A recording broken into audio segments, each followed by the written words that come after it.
Okay, I'm going to call this meeting of the Rhode Island Marine Fisheries Council to order. My name is Bob Ballou, Assistant to the Director at DEM. I have the honor of chairing the council on behalf of Acting DEM Director Terry Gray.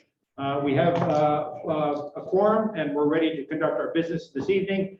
Tonight's meeting is a hybrid meeting, in person for the council and for DEM staff and some members of the public. Remote for other members of the public who are participating.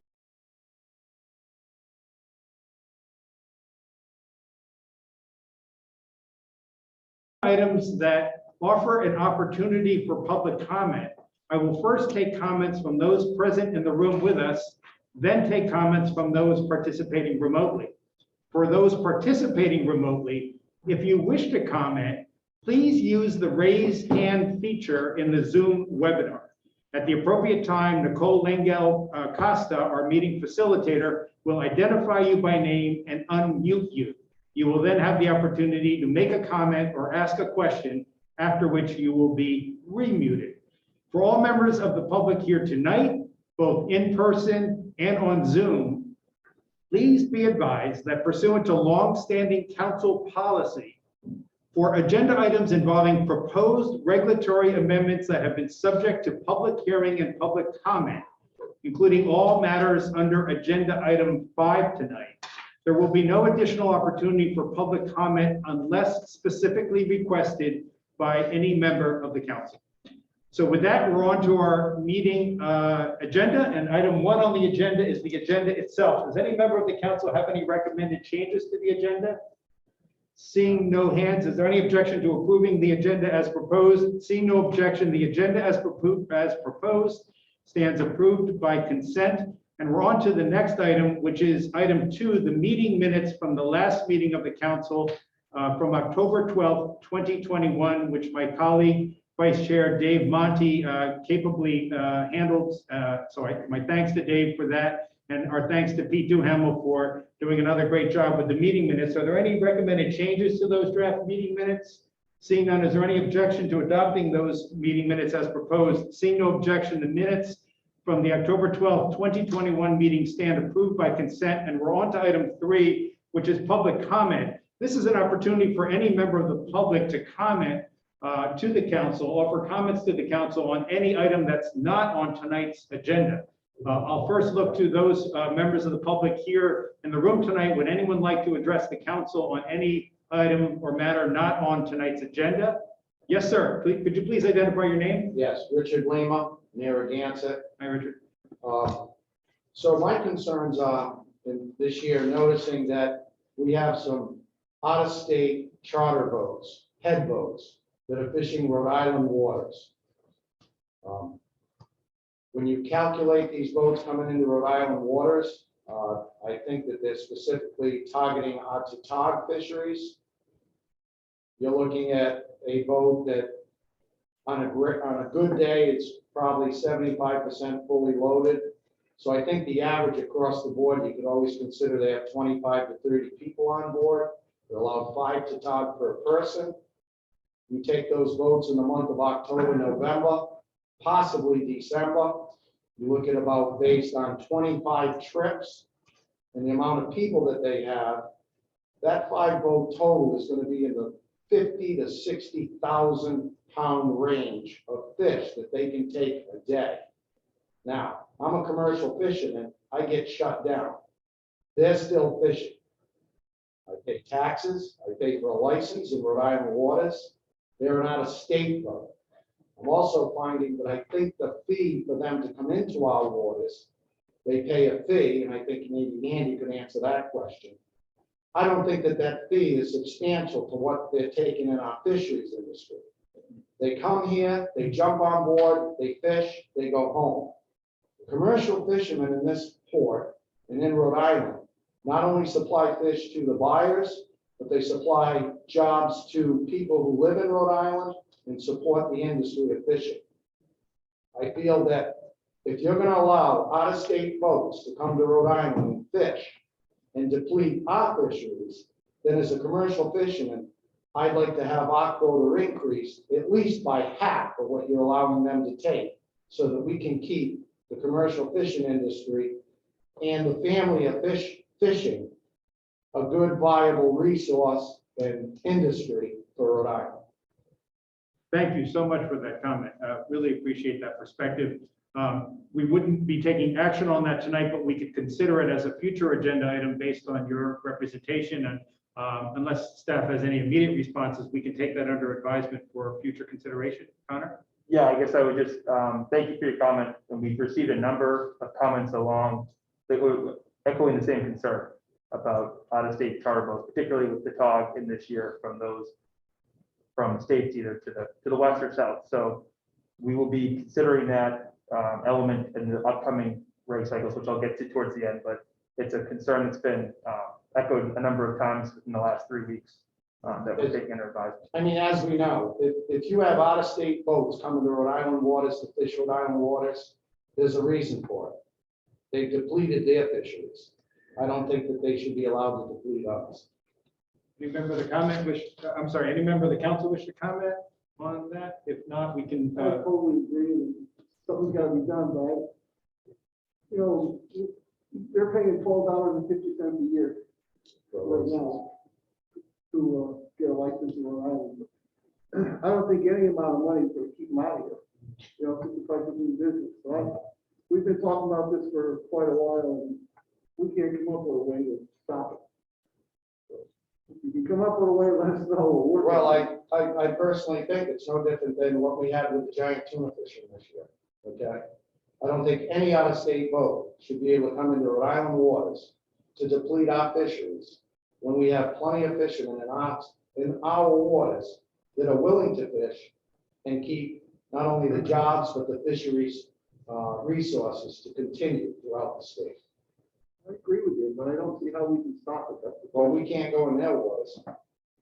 cost a lot more, but, you know, like I said, the price of them getting a license isn't gonna stop them. It's $1,000 a year for them to come in here and still pay it. It's just the price of business. I don't even know why we would allow, I mean, if you're shutting me down as a commercial fisherman, and they're allowed to take, and I'm using low numbers, I mean, I could type this out, and calculate it for you, it's pretty easy to do, right? I mean, you look at a lot of fish, and these are reef fish. Mother Nature doesn't at night take a total and then replenish it. These are a reef fish, and they're cleaning out a reef fish. Tautog fishing is at its ultimate best right now, as we all know. It's made a great comeback, but it doesn't mean that we have to hammer it to deplete it in the next 2 or 3 years. So I just think that that has to be really looked at. Thank you, and we do appreciate that, and it will be certainly taken under advisement as we move forward. Any other comments from any member of the public on any agenda item, on any item that's not on the agenda? Patrick? Yeah, I like to look into the part of state licensing and people that own federal vessels. I can't really speak with this. You have I to- own you have- multiple. Do your best, but you have to wear it. I own multiple boats. Yeah. And I have federal permits and I have a state license. And I was aware, I just came down to aware that we have vessels, all the daily possession limits are per vessel. It's listed as per vessel, it should be per vessel. But really, there's some kind of that, I don't know, they're taking per vessel and it's per state license code now. So a person that owns multiple vessels cannot go out and catch, like let's say bluefish for example. 6,000 pounds is the weekly limit. If I catch 6,000 pounds on one of my boats, I cannot go out the rest of the week on any of my other vessels that have federal permits that I spend hundreds of thousands of dollars on and go catch another limit of bluefish. What I have to do is I have to hire some barroom drunks or whoever and get a landing permit for them to come in and land a bluefish. Or the same thing is I'm under a day at sea with my monkfish. I have a federal monkfish boat and a state vessel. Now, while monkfishing in federal waters under a day at sea, it takes away from my weekly possession limit of what I can land on my state vessel. I think that it's time, it doesn't matter, there's corporations that own 10 boats they get 10 captains. That really, I just don't see why we shouldn't be, permitting the vessel to land and then take the state license. And that's the part that you need to be in state waters, to be able to fish state waters. Does that make any sense, like what I'm saying, or? Well, let's put it this way. If I'm not mistaken, I there- talked to you about this on the phone. yeah. Right. So thank you for reiterating your concerns. I do believe there is an upcoming regulatory cycle during which you could submit a proposal to be considered. Would that be accurate, Connor? Yeah, and thanks, Patrick. And we've chatted about this as well. I mean, so I think the next steps would be to submit a formal proposal to, you can include John and I on that. Right. And we would consider it in the next upcoming cycle. That, and, the one other thing that I really would like to look into, and no one's ever done it. We have it in the Menhaden fishery.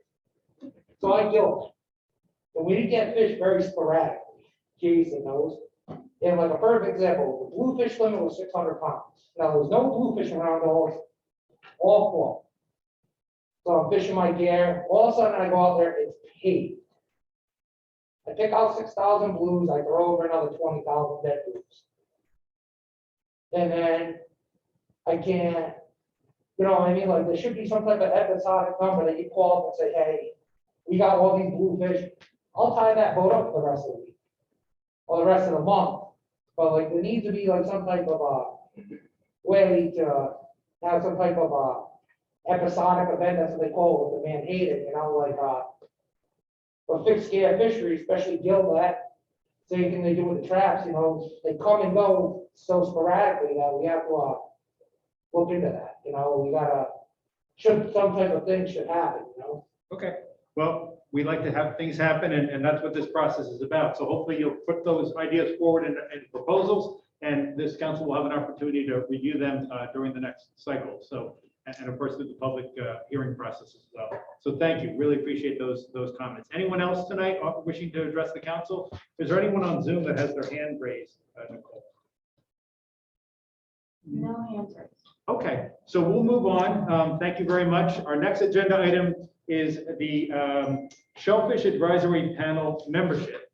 The council is in receipt of 2 applications for membership on the Shellfish Advisory Panel, one from Fran Ethier, the other from Jeff Grant. I gave Smith in there. Jeff Grant. Thank you. Thank you. Thanks to both of them for their interest in serving. The council has been provided with an updated list of SAP members. Pete Duhamel and I have been reaching out to all members to see if they are interested in continuing to serve. We have heard back from some, and one, Bob Smith, has decided to opt out. We're still waiting to hear back from others. So as of tonight, there are currently 14 members on the SAP, one less than the 15-member limit set by the council and codified in the council's standard operating procedures. So there's room for one new appointment at this point in time. That could change over time, but as of tonight, we really only have one slot open. Is that correct, Pete? Has anything changed since you and I last spoke? No, okay. So with that, I'm going to turn the matter over to the council to determine how you wish to proceed. And the floor is open to anyone on the council who would like to take this. Again, 2 applications before the council for consideration to appointment to the Shellfish Advisory Panel, but only one open slot. So what direction does the council want to move on this? Mr. Chair, so just a question. So just for my edification here, was this solicitation for new? No. How does this come about? I don't know if we solicited this. I think they just came forward. No, we just got 2 out, the 2 that contacted, expressed interest, mailed them an application, they sent it back in. Here we are. And what was the, Mr. Chair, you explained a little at the beginning, you reached out to folks. We're in process of reaching out to all members to see if they're interested in continuing to serve. As a result of that, one member, Bob Smith, is decided to opt out. He's no longer listed. So He's no longer on the Shellfish Advisory Panel based on his own decision to opt out. And that means we're down to 14 current members as of tonight. And, you know, a little bit of a conundrum because we have 2 applicants, but only one open slot. Is either one more qualified than the other? It's a council prerogative to decide, you know, who you might want to recommend or not recommend, but actually it's a council decision as to who you would appoint to fill that one vacancy, if you want to make that decision tonight, or if you want to hold off. There's no need to force this issue, but it's an open issue that's up to the council to decide. Mike Rice. I move to table till next meeting to give time to sort of poll the existing members. Okay, a motion by Mike Rice to table, seconded by Andy D'Angelo. So discussion on the motion by the council. The motion would be to table this issue until next meeting, which would leave the slot that's open unfilled and would leave both applicants sort of pending consideration by the council. Discussion on the motion? Yeah. So if memory serves me correctly, at one point there was, when Jeff Grant was previously the chair of the Shellfish Advisory Panel, there was some work that he had done to purge or make sure that it was an active membership.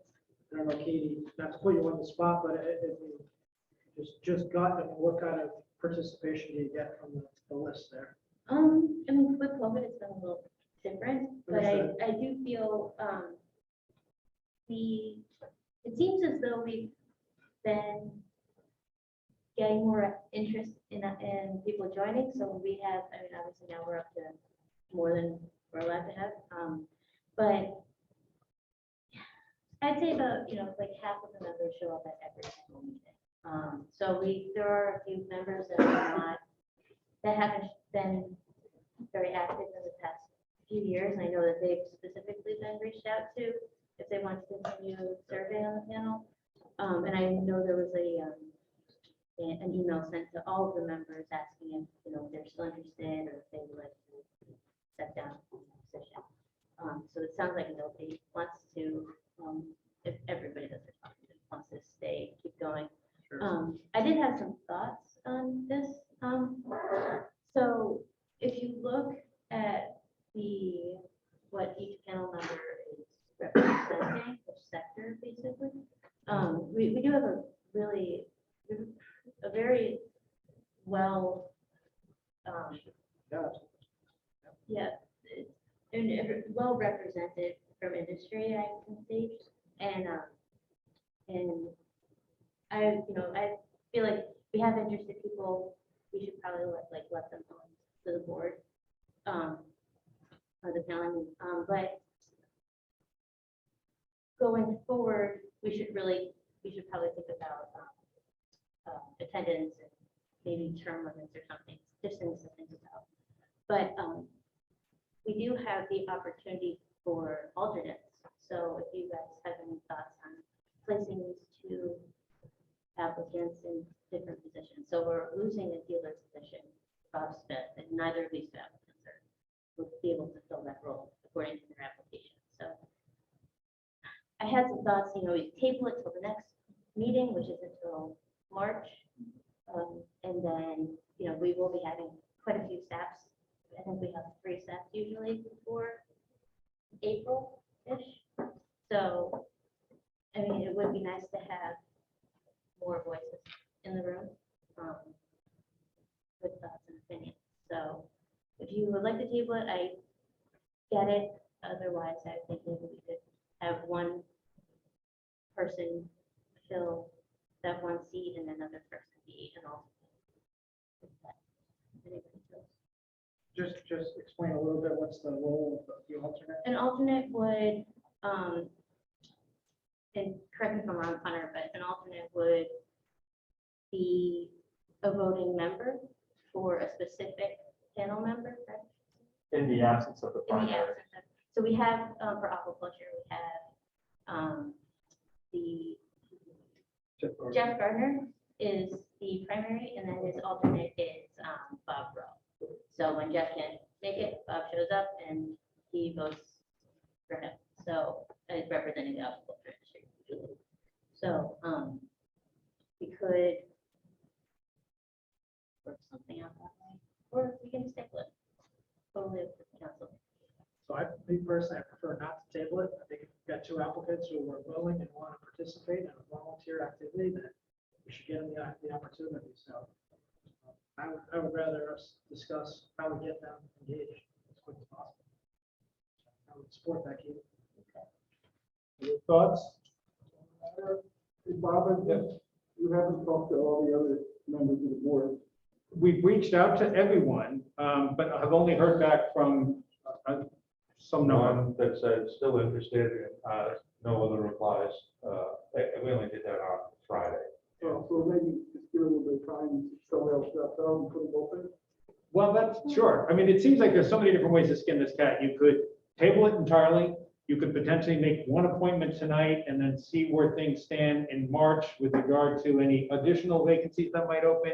I think those are probably your two options. So I think those are the two options. And I've sort of heard both perspectives offered, although the motion on the table is, the motion is the table. So, unless folks want to vote that down and move forward with a different motion, that's the motion before the council right now is the table. Just, Mr. Chair, probably clarification. It seems as Mr. Grant would want to be a commercial seat.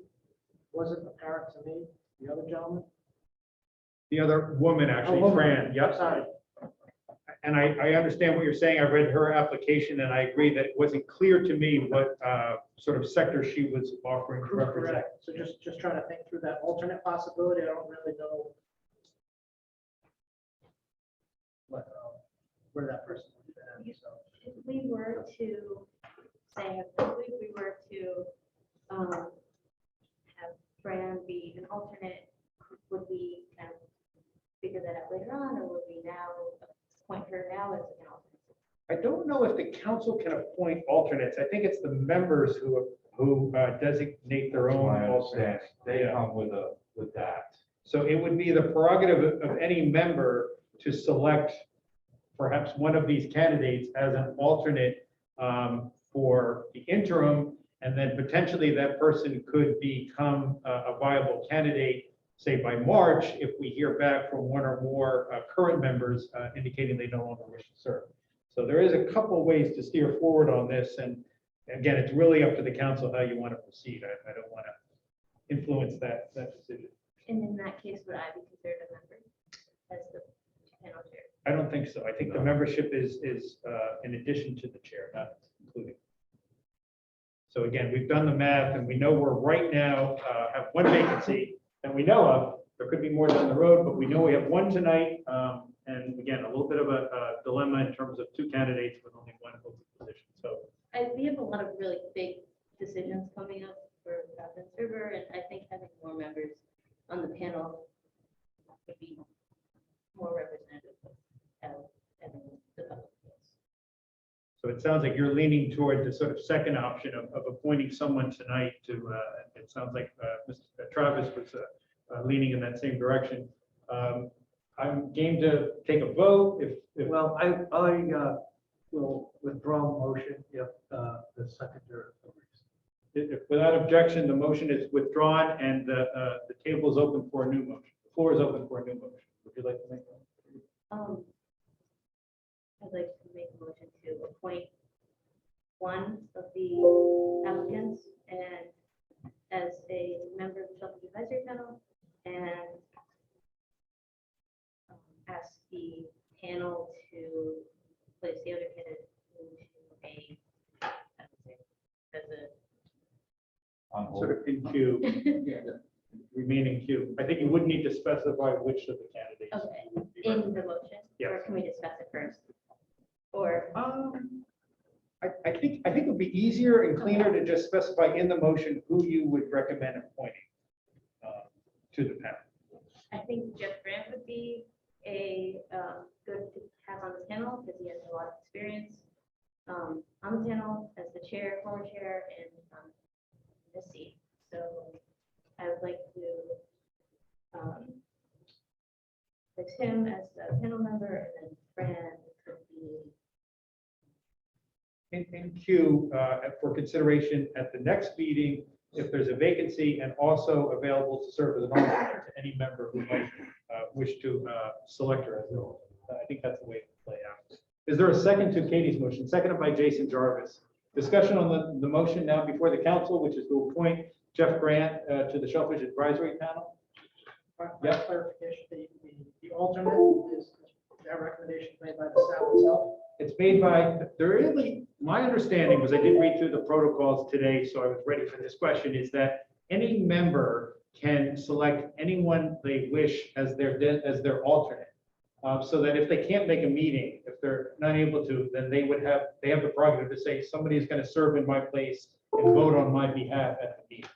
So that would be up to any member, and perhaps at the next meeting, we can make it clear to the members that we have somebody very interested in serving, and that they can serve as an alternate. But I don't think, and correct me if I'm wrong, if any staff have a different interpretation, but my sense is the way the panel works is that the council appoints the primaries, and the primaries select their own alternates.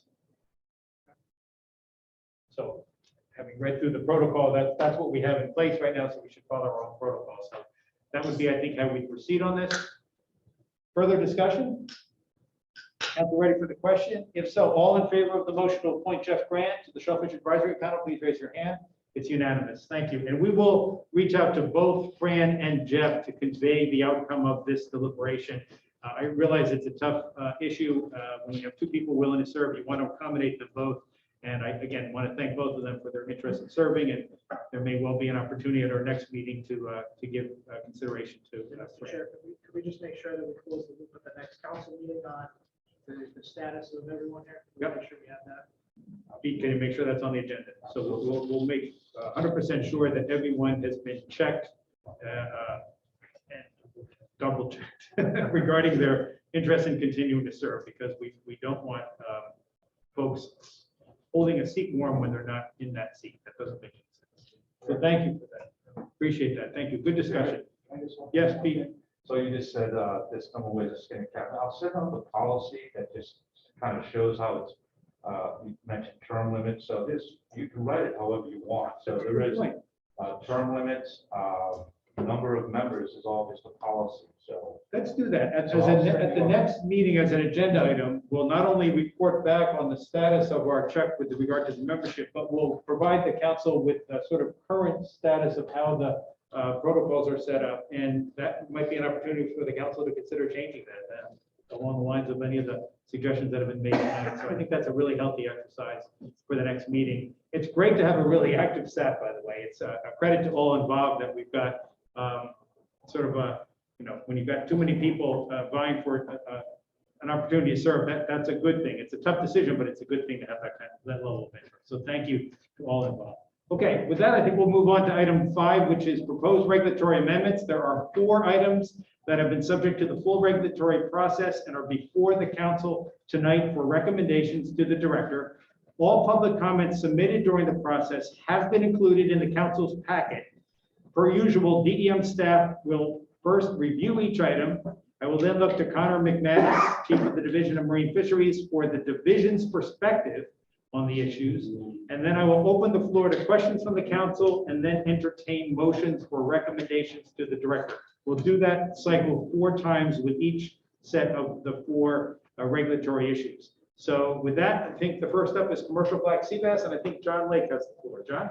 Thank you, Mr. Chair. So we have 5 black sea bass, commercial black sea bass proposals for your consideration. The first one here is status quo. Just a few notes on the slides. They're a little different than you're used to looking at. You'll see the column season, that's the different periods. Allocation, that's the amount of the total Rhode Island allocation that goes into each period. Starting possession limit, that's where we start the possession limit, but it's important to note that we do have the ability to adjust that possession limit in season to make sure the quota is utilized efficiently and to its full extent possible. The 2 new ones here were calculated by Corinne Truesdale on staff. That is estimated days closed. This is based on the allocation and the starting possession limit. We ran a model that would estimate how many days in that period would be closed under these specifications, and you'll see this in all the slides going forward.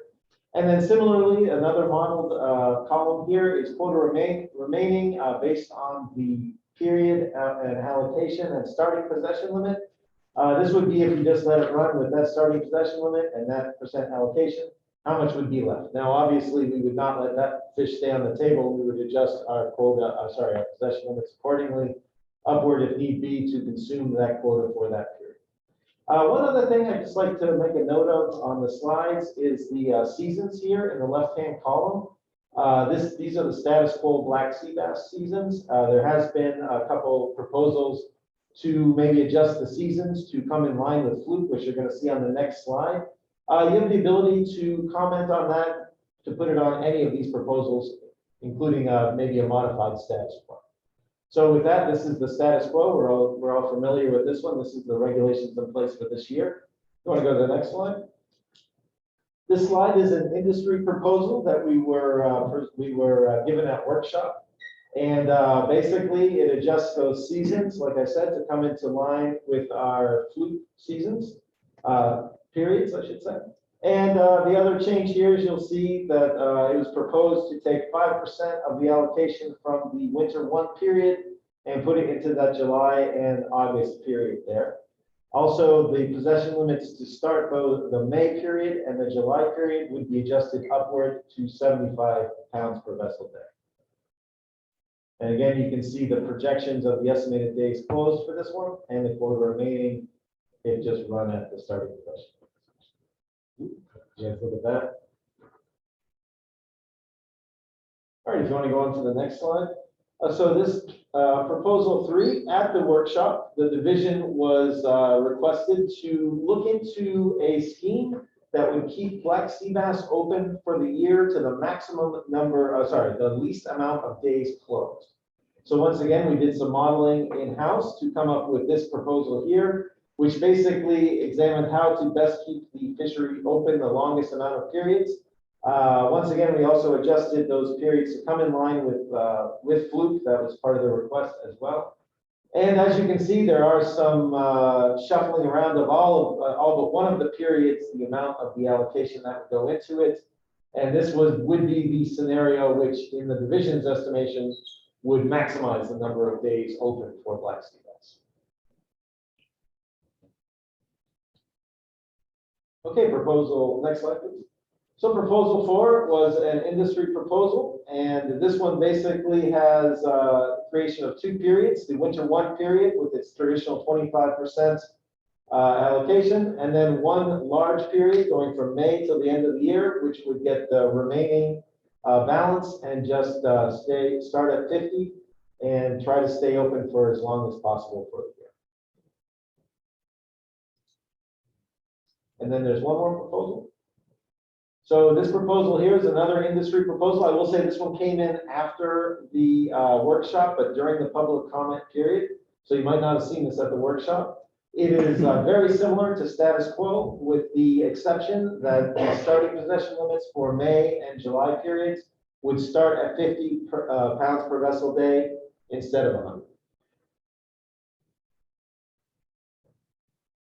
Those are the 5 proposals. John, is it fair to say that proposal 5 was submitted as a clarification to proposal 4? It is. So proposal 4, we got an email and we misinterpreted the intent. This is what we came up with. It was clarified that the proposal 5 was really the intent of the proposer. I will say that we did get some public comment on this proposal. Right. And one thing I wanted to clarify too at the beginning, apologies, is also for consideration for you folks is we did get an increase in the amount of black sea bass allocation for Rhode Island. This year we were fishing at approximately 670K pounds. The new allocation will bring us up to approximately 845K pounds, an increase of approximately 175K pounds. The percentage increase that comes? 26%. 26% increase. Thank you. Thank you for that, John. Connor, the division's perspective on the commercial black sea bass proposals? Sure. I guess I'll start with this one. I just wanted to clarify or remind the council that we do have the ability to modify possession limit in season. So if that was if it was deemed necessary to drop from 100 to 50, for example, if it stayed at status quo for those periods, you'd be able to do so. I mean, that's the largest difference between proposal 5 and proposal 1. So I just want to let people know that this is viable, but we're able to modify in season anyway for the possession limit. So just for food for thought. Again, as John noted, even under status quo, each period would be seeing a 26% increase in the quota available. So it's unclear how it would impact necessarily definitively how it would impact certain periods based on participation next year. When you're talking about sub periods at 5%, it certainly becomes harder for us to monitor given the decrease in the amount of fish.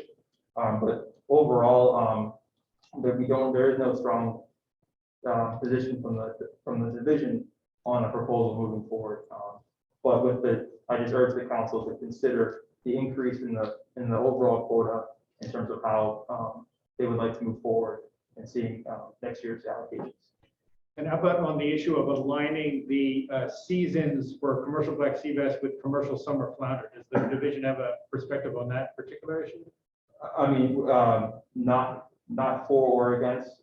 We can manage that in-house if requested. Again, it's a little bit more challenging when you get to 5%, as was listed in the other slide, in terms of quota management, but the dates changes themselves is something that we can handle. Got it. Thank you. Questions for either John or Connor from the council on the options? Well, I have one Yeah, comment. Mike. Connor, the estimated days closed, was that calculated with the increase? It was, I believe, I'll confirm with Corinne, but I believe these projections are all done, assuming the increase incorporated. Okay. And Corinne nodded yes. For those listening at home, the answer is yes. These do factor in the increase. Sorry, Mr. One last comment here, just to iterate, as John mentioned, these are under assuming we don't modify possession within season. And so for those, many of you know that we do that regularly for all seasons, or oftentimes we do it for black sea bass for all seasons. So just something that you can't model in terms of how we would crank up or down possession limit, but that is again a tool that we would have available. Thank you. Additional questions? Okay, the floor would be open for motions to recommend to the director which of these proposals, or potentially even a hybrid version of these proposals, the council would like to support. Status quo being one, and then 4 other versions or variations off of status quo. Mixed public comment. Council Law had a chance to review the public comment, and there were a number of very good suggestions from the public on these issues. So with that in mind, would anyone on the council like to venture forth with a motion? Yes, Jason Jarvis. I'd like to make a motion to accept option 2. Okay, is there a second to that motion? Seconded by Andy D'Angelo. So moved by Jason Jarvis and seconded by Andy D'Angelo to recommend to the director adoption of proposal 2. So maybe if we could put that one up, that'll help focus the discussion around that. There it is. So this would be changing both the sub-period dates to align with the commercial summer flounder sub-periods, as I understand it, and as well to reallocate a 5% from winter 1 into the July through August sub-period, so increasing that to 25%, and then changing the starting possession limit for dropping it to 75 pounds per day for the second two sub-periods. So I just wanted to, for those who might not be able to see the screen well, that's the nature of proposal 2, which has been moved for adoption. Discussion on that by the council. Bob, does Corinne have the numbers? If we were to change 7/1 to 8/15 to 50 pounds a day to try and eliminate the days closed, what that would look like at 50 pounds? So I don't have that on hand.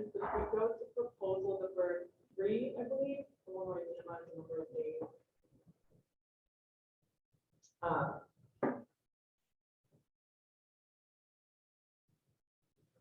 there, you're looking at the allocation being 30% for the sub-annual period rather than 20 or 25.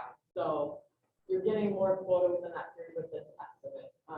And so if you were to bump this back down to 25%, which is I think what they have in proposal two, you'd likely have, you'd have more days closed than this, but I don't know off the top of my head. Great, thank you. Further discussion on the motion to recommend adoption of proposal 2 for commercial black sea bass. I guess just have a question probably for Jason or Andy, just what, option 2 versus 3? I mean, I'm not a commercial guy, but I would think just trying to minimize the amount of days closed. I'm just curious. It's a good question, because there's not a lot. I think it's in the 5-1, 630, 7-1, 815. That's, I think, the only difference. Percentage wise and poundage or daily note wise. Just the reason I ask is that summer period is probably the hottest period. It is a significant difference in estimated days closed. And again, it's an estimate. But, Yeah. I'm good with either. Just sure I would have said 3, but I'm okay. I think it's an interesting fishery because there's so many different gear types involved in one fishery. You know, the bycatch fishery, wintertime, I mean, you don't want to be throwing them away because you see a lot. And the other part is, I mean, these things, there's so many around right now. It's before that last storm went by, they were still catching 5 and 6 pound sea bass in 20 feet of water from spawning. And it's almost December. So. Okay, any other discussion? Seeing none, is the council ready for the question? If so, all in favor of the motion, please raise your hand. Thank you. 1, 2, 3, 4, 5 opposed. Please raise your hand. 1 opposed. So the motion passes 5-1 with Mike Roderick opposed to recommend adoption of proposal 2 for 2022 commercial black sea bass master. And we're on to the next issue, which is the proposed vessel size restriction in the Menhaden management area. Sean, you want to take this? Yeah, sure. Thank you, Mr. Chair. So the next item up for consideration is a division proposal to adopt a Menhaden vessel length restriction for the Menhaden management area. That's the waters inside Narragansett Bay. The proposed rule would not allow vessels larger than 90 foot to fish within the management area. By way of background, this summer, Rhode Island DPM received a very large amount of public comment about the size of the vessels fishing in the bay. And we were tasked to address it. We based our 90-foot length restriction on historic fishing prior to this year. So that's where we came up with this 90-foot vessel restriction. Thanks, John. Connor, does the division's perspective on this? Sure. So just as John said, this is a proposal from the division in response to a lot of feedback we got on the size of certain vessels fishing within the Menhaden management area. I want to first note that there's no biological basis for a vessel restriction for Menhaden and MMA. The stock is not overfished, and overfishing is not occurring for Menhaden. And there are other tools that we use for Menhaden for management in terms of limiting possession limits, such as certain restrictions to your net, certain sizes for storage for Menhaden. So there's other tools that we use that so often correlate with vessel size, but not always, and that we have a pretty stringent Menhaden management program as it stands now. A lot of this has also been a lot of the responses to a product of trying to do us have a better job of outreach on how we manage Menhaden, the boats, how they operate, bycatch levels, etc. So there's been already a concerted effort from the division in terms of educating the public as to what they're doing and perceived biological impacts, correct, right or wrong. I would also want to note that currently for Menhaden at the ASMFC level, we're discussing reallocations across states already. So part of the concern has been some of the boats that are larger may be out of state, coming here fishing in the Menhaden management area. If under reallocation, those boats don't come down because of the reallocation to their home state, it being increased based on whatever metrics ultimately are used by the Menhaden Management Board, that could also change this issue moving forward in some capacity. It's an outstanding item right now. Ultimately, we have seen that some interest in boats coming out earlier when certain states in the north aren't open yet, but that opening is based on available quota to those northern states in a period of reduced forage fish on the East Coast. So ultimately, there's a number of elements currently at play at the coastwide level that could, change how this being an issue as well moving forward. But in terms of a biological basis for the stock, this isn't a concern as of now. And yeah, so overall, I mean, this is our effort to try and respond to comments from the public, but there's no biological basis for doing so. Thanks. Questions for Connor? Yeah, Yeah, that question. Connor, these boats in-state boats, or are they out-of-state boats that come into Rhode Uh, Island? That exceed the 90 foot, they're closed 90 foot, they're out of state? Yeah, they don't. Hang on, Patrick, just, we can go to the audience if the council wants to, but I just want to make sure we start with the question to Connor. Go ahead. So just to clarify, we had both in-state and out-of-state boats fishing in the MMA this year. This year specifically, the large boats that were of concern were out-of-state.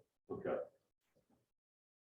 I've got concerns with, again, we have a lot of out-of-state boats fishing inside of state waters. And for us, Rhode Island, going into any other state waters, we have to have a special permit, whether it's a Mass Coastal Access permit with history, or New York, Jersey. So I just think maybe it's time to take a look at a special permit to protect our Rhode Island fishers. Sure. Thanks for that, Mike. I'll also note that just to further clarify, the 90 feet, we base it off of additional or previous boat sizes for Rhode Island state vessels operating in the MMA. So there was some basis for creating 90 feet. Whether there's a Rhode Island business in the future that might have a 100-foot boat, it's unclear, but that's based on history. There is that possibility in the state with a couple larger boats, whether they come out of Quonset, they come out of Point Truth in the future, that want to protect their right to fish in that industry, or in other state waters. I mean, I just don't want you to set precedents where all of a sudden, if the herring rebuilds out front in area 2, that all of a sudden is a 90-foot restriction, where there's other boats that have created history in the fishery that I want to see continue fishing in that area. And just one last clarifying comment. So this is specific to the MMA, which is generally speaking, Narragansett Bay. So there are transiting provisions if one were to fish in Rhode Island Sound in state waters, they could transit and offload normally without a size restriction, but your point will take. So within the MMA, this 90-foot restriction, if adopted, would apply to both in-state and out-of-state boats. It would apply across. Thank you. Additional questions or comments? Would anyone on the council like to make a motion? Jason? Not a motion, just a comment. I know Patrick was a witness to this years ago. You start seeing boats like, I'm not even sure if the Western Venture still fishes down here, but they can fit 600,000 pounds of fish in their fish hole. So we shouldn't be allowing out-of-state boats to come down here and take that fish and then tell 2, 3, 4 of the big Rhode Island boats that may not be in the fishery right now, but could be, that they can't fish in it because of the size of the vessel. I think that, as he said, it's set a bad precedent. We witnessed that, and it was scary to see an entire mackerel and herring fishery wiped out in one. Because these boats would come down, grab 600,000 pounds, head north, offload it, come back, do it again. And they do it within 2 days. And they're not air troll. This is a single dragger. So they can do a lot of damage real quick.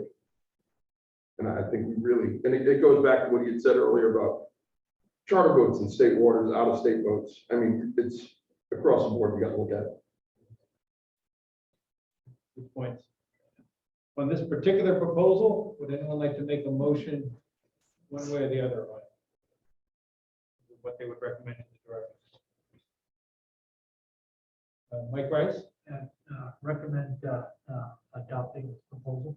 okay, is there a second to that? Seconded by Travis Barrow, so moved by Mike Rice and seconded by Travis Barrow to recommend to the director adoption of the 90-foot vessel size restriction in the Menhaden management area. Discussion on the motion. Mike? Yeah, there could be a caveat that, I'm gonna go with a 90-foot restriction. I mean, I think there should be a provision for state boats, and I think we should exclude out-of-state boats, especially if the out-of-state boats are over 90 feet. I mean, I think we have to trend that way to protect our inshore fishery, whether it's menhaden, herring, mackerel, squid on the beach, it's time. So you could offer that as an amendment to the motion that it be. We eliminate just eliminate the out-of-state boats, put no size restriction right now. That will protect some of the larger boats around that potentially might need that fishery in the future. Well, so now that I hear you say it in that way, Mike, to me, that sounds like a substitute motion because it's a completely different approach to this. It's not just sort of adding a caveat. It's Right. kind of putting a whole new recommendation forward, which you have the right to offer in the Maybe form Mike of a would like substitute. to, maybe Mike would like to remove his in a second from Travis, and we can introduce my idea for the motion. But either way is fine. We can either vote it up or down and then entertain a new motion, or the maker can withdraw, but that's completely up to the maker. So I don't want to. There's no one withdrawn. Okay, so the motion remains on the table and we can further discuss it or we can vote on it. If there's any interest in further discussing, let me know. If not, are you ready for the question? So this would be on the motion to recommend adoption of this 90-foot vessel size restriction without any additional caveats or anything else, just a straightforward adoption. Yeah, I kind of, unless the council, do you want to go to Patrick? Sure. Okay, let's go ahead, Patrick. I'm a young fisherman, all right? And I'm a Rhode Island state resident. And this could potentially crush any young fisherman getting in this fishery right now. You can buy a 90 or 100-foot boat pretty cheap and go out and go Menhaden fishing, but I'm gonna be shrunk down and not be able to go fish because some people don't like seeing big boats in the Menhaden fishery thing. That's how this was all brought up. Keep people complaining about the sites of these big vessels in Narragansett Bay catching Menhaden. Connor said it doesn't affect the stock. They're out-of-state boats. Maybe put a caveat, like Mike said, out-of-state boats can't be bigger than 90 feet fishing in state waters. I think maybe they should go to 65 foot. That's what every other state is. You know, I said, from out-of-state boats, but in-state boats, let them fish however they want. They're Rhode Island residents. They're landing the fish in Rhode Island. You know, they come down, suck up 125,000 pounds of hoagies, steam up to Maine and sell them for $250 a barrel, where you got guys down here that aren't getting $30 a tote. You know, so let's keep the fish here, no size restriction on a boat for a Rhode Island resident, who has a multi-purpose license or however they do it. Out of state, 90 foot, that's fine, it should probably be less, in my eyes, for out of state boats. Thanks, Patrick. Again, we weren't going to go for additional public comment because we've already had a public comment period. So I'm going to look to the council to see whether you're ready to vote on this or whether you want to go for additional public I'd comment. like to see some additional comment. I know Megan had her hand up. Yep, well then we'll do just that. Megan, go ahead and I'll go around the room and I'll afford everybody a chance to comment. But please understand, we've already had a public comment period, so let's keep things as brief as possible. Megan? Thank you, Mr. Chairman. Megan Lapp, Fisheries. Yeah, I have a lot of concerns about this because I think it establishes a precedent in all other Rhode Island fisheries, not just the Menhaden fisheries. So establishing like a length restriction, I think is a problem on face value because it does set that precedent. Secondly, I completely, I agree with Mike that, you know, sea freeze boats, they've been fishing in the bay for herring or mackerel longer than I've been alive. So, and customer boats of ours, same thing. And I think we need to protect our Rhode Island boats and not do a knee-jerk reaction to an out-of-state boat coming down and a bunch of homeowners who don't understand fisheries management, making a bunch of phone calls to DEM. I have real concerns about that, and I would support, voting down this motion. And if the council wants to do something to protect Rhode Island boats, I would 100% be in favor of that. But I think having anything with the vessel size restriction, I think that down the road, that is going to set a bad precedent. Thank you. Thank you. Were there additional hands? Let's just take, I'm going to take 3 more comments. I see Al's hand up. I'll go over here first. Go ahead, sir. Your name? P.S. Chapel, commercial fisherman. Now you take that 90 foot, where are you measuring it? Are you measuring on the water line? Are you measuring on overall length? Because you can, years ago, when we went down to the Massachusetts, we cut the bow off the boat, lifted it up so you could get in regulation. So, just wondering Good point. which way that is. Well, I don't think it's been decided, but your point is well taken, that the way it's decided could make a big difference. Yes, sir. Richard Leo, once again, I think we really have to take a future look here at protecting the fishermen of Rhode Island and Rhode Island waters. That's what we should be about. If we're gonna allow Jersey, Carolinas, everybody to come into Rhode Island waters because all of a sudden we're the best crop on the coast, we got to take a serious look at that. Our fisheries could be, I know there's quotas, but we should be looking at the industry of fishing in Rhode Island and building that fisheries so that we can have the best fisheries and keep employment and all the fishermen and these families going for generations upon generations. Thank you. Al Eagles. Yeah, I'd just like to make one point. I think there's pretty sure there's a 125,000 pound limit per day on the fishing in the management area. Is that correct, Connor? I believe it's 120,000. 120,000. So if you have a vessel, like Mr. Jarvis said, there 600,000 capacity, they're only allowed 120,000 per day. So, that's a limit. So I think that has to be taken into consideration for the council there. There's already a limit, daily limit set in place. Gotcha. So the size of the vessel is another issue. Gotcha. Thank you for that. Okay, back to the council. Mr. Chair, we do Yes. have one hand raised on Zoom. Okay, if you could unmute that person and identify them, and then once unmuted, you will have the floor. Ryan Graver. Go ahead, Ryan. Hello, Ryan Raber here. Thank you for the opportunity to speak. Like he was just saying, the limitation, no matter how big these boats are, is 3 trucks per boat, which is pretty consistent among all the carrier boats working in Rhode Island. So just because a boat's bigger doesn't mean they're packing any more fish than the smaller carriers or the in-state or out-of-state boats. And the other thing that I heard a comment that the fish are being taken back to Maine and sold for $250 a barrel. Every single fish by law has to be landed in Rhode Island and unloaded in Rhode Island through a Rhode Island facility. And at which point, most of the time, that facility has the opportunity to buy the fish if they would like to. So the money stays in Rhode Island if that company chooses to keep the fish. So it's not being pilfered and taken to other states. I just wanted to make sure everyone understood that it has to be landed in Rhode Island. It's not going anywhere else. So there's no pilfering going on and just taking it out of the water to other states. Thank you. Thank you, Ryan. Appreciate the comment. Okay, back to the council for is the council ready for the question, which is the motion to recommend adoption of this new vessel size limit? If so, all in favor, please raise your hand. 1, opposed? 1, 2, 3, 4, 5. The motion fails 1 to 5. 1 in favor, 5 opposed. Mike Rice being the 1 in favor. And I'm sorry, Travis Sparrow being the 1 in favor. I just want to, I'm sorry, Travis Sparrow being in favor. All other members of the council being opposed. So the floor is open to a substitute motion. I would note, depending on the nature of the motion, it's not a substitute anymore, it would be a new motion.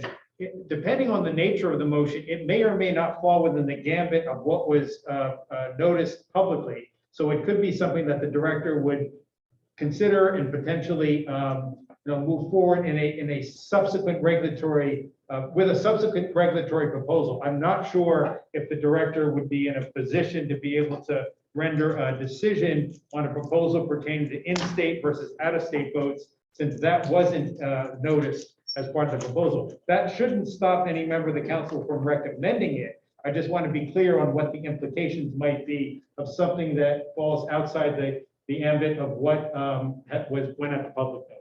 So with that, would any member of the council like to make another motion, or are you comfortable with the outcome that just took place?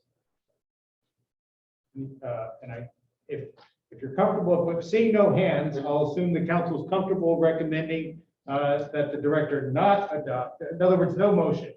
But you know what? Let me think about this. From a parliamentary procedure, do we need a motion to recommend not to adopt? No. Or does the failure constitute is enough? The failure is enough. So we're done with this issue if the council feels we are. And thank you for that. And sorry, I had a little lapse there in terms of parliamentary procedure. So thank you. And we're on to the next issue, which is a new management program for Cobia. John? Thank you, Mr. Chair. So this is an ASMFC fishery management plan guidance to come into compliance. Rhode Island would be considered a de minimis state in the Cobia fishery management plan. These are the recommended recommendations for compliance to that plan. Thanks. Connor? The division is in support of this proposal. This is the basis for states that are being classified as de minimis. Down the road, there's an ability for us to look for some type of equivalency or other management, depending on within the FMP. At this time, entering, this is the de minimis status that a state would adopt when entering the management plan for Cobia. The mindset here too is that this is a species that we've increasingly seen to some level being commercially or recreationally harvested. This is our opportunity to join the management board for Cobia and help provide future direction as to what's in the best interest of Rhode Island by joining the management board now. And that was the outlook from myself and other Rhode Island commissioners representing the state for ASMFC. So just to iterate, we're in support of this. There isn't other options at this time in terms of other recreational or commercial measures as we enter the fishery management plan. And again, as able to, based on the FMP, we can evaluate other equivalencies into the future, but this is what is possible for us now. Thank you. Questions for Connor on this proposal? Seeing no hands, would anyone like to make a motion? Mike Rice? I move adoption of the code. Is there a second? Seconded by Travis Barrow, moved by Mike Rice and seconded by Travis Barrow to recommend adoption of the Cobia Management program for both the recreational and commercial fisheries. Discussion on the motion. A comment. Yep, Jason. We're going to be seeing a lot more of this, I think, with different species. So we got to start somewhere. I caught my second grouper this year, so in a crab trap. So I was like, let's see what comes next. I mean, who knows? I wouldn't mind, some lamb and mutton snapper. I mean, that would be a nice fishery. I'll take it. Yeah, things are shifting. So in keeping with that, additional comment or discussion on the motion? If not, is the council ready for the question? If so, all in favor of the motion, raise your hand. And it's unanimous in favor. Thank you very much. And I think we have one left, and that is the proposed amendments to the summer flounder exemption certificate program. Thank you, Mr. Chair. So let me start with a little background information. As you all know, we've been have a phased approach to kind of amending our summer flounder exemption certificate program. We've already gone through what we call phase one, which is basically making everyone renew and getting a handle on how many permits we actually have out there. Then we have, we're currently in phase two. I'll say we're in phase 2.5 right now. So we've already gone through and had some administrative updates. For example, a renewal application and a renewal deadline. So now we're continuing with those administrative changes to kind of get in phase for our next phase, which is to be determined. Which, as you know, the overall goal of this was to look into whether or not we can issue new certificates. Can we have an exit entry ratio? What's the application process going to be? And when that time comes, we will probably craft a few proposals and reach out to industry for some as well. But for now, let's go to the administrative considerations that we're going through right now. You don't mind, next slide. So so I don't have the annotated regs here in front of you. There's a lot of red, if you will, in there. They're all in your e-packets. The gist of them is we are extending the validity of the current certificates to December 31st, 2025. Right now, we have it on an annual renewal cycle. The division feels that a 5-year renewal cycle for these certificates would achieve our goal of knowing, the universe that's out there and making sure that people that are holding these are, it is we want them to be active. We don't want people sitting on them. Obviously, when we issue a license or a permit, we expect people to use it. We'd also like to add hailing port to the information required in the renewal application. Renewal applications must be postmarked by December 31st, 2025. The division will mail out a reminder to certificate holders by October 1st before that in 2025. Bottom line here is if you miss the renewal date, the certificate is gone. There's no grace period here, but these do not have a fee attached to them, therefore there is no grace period.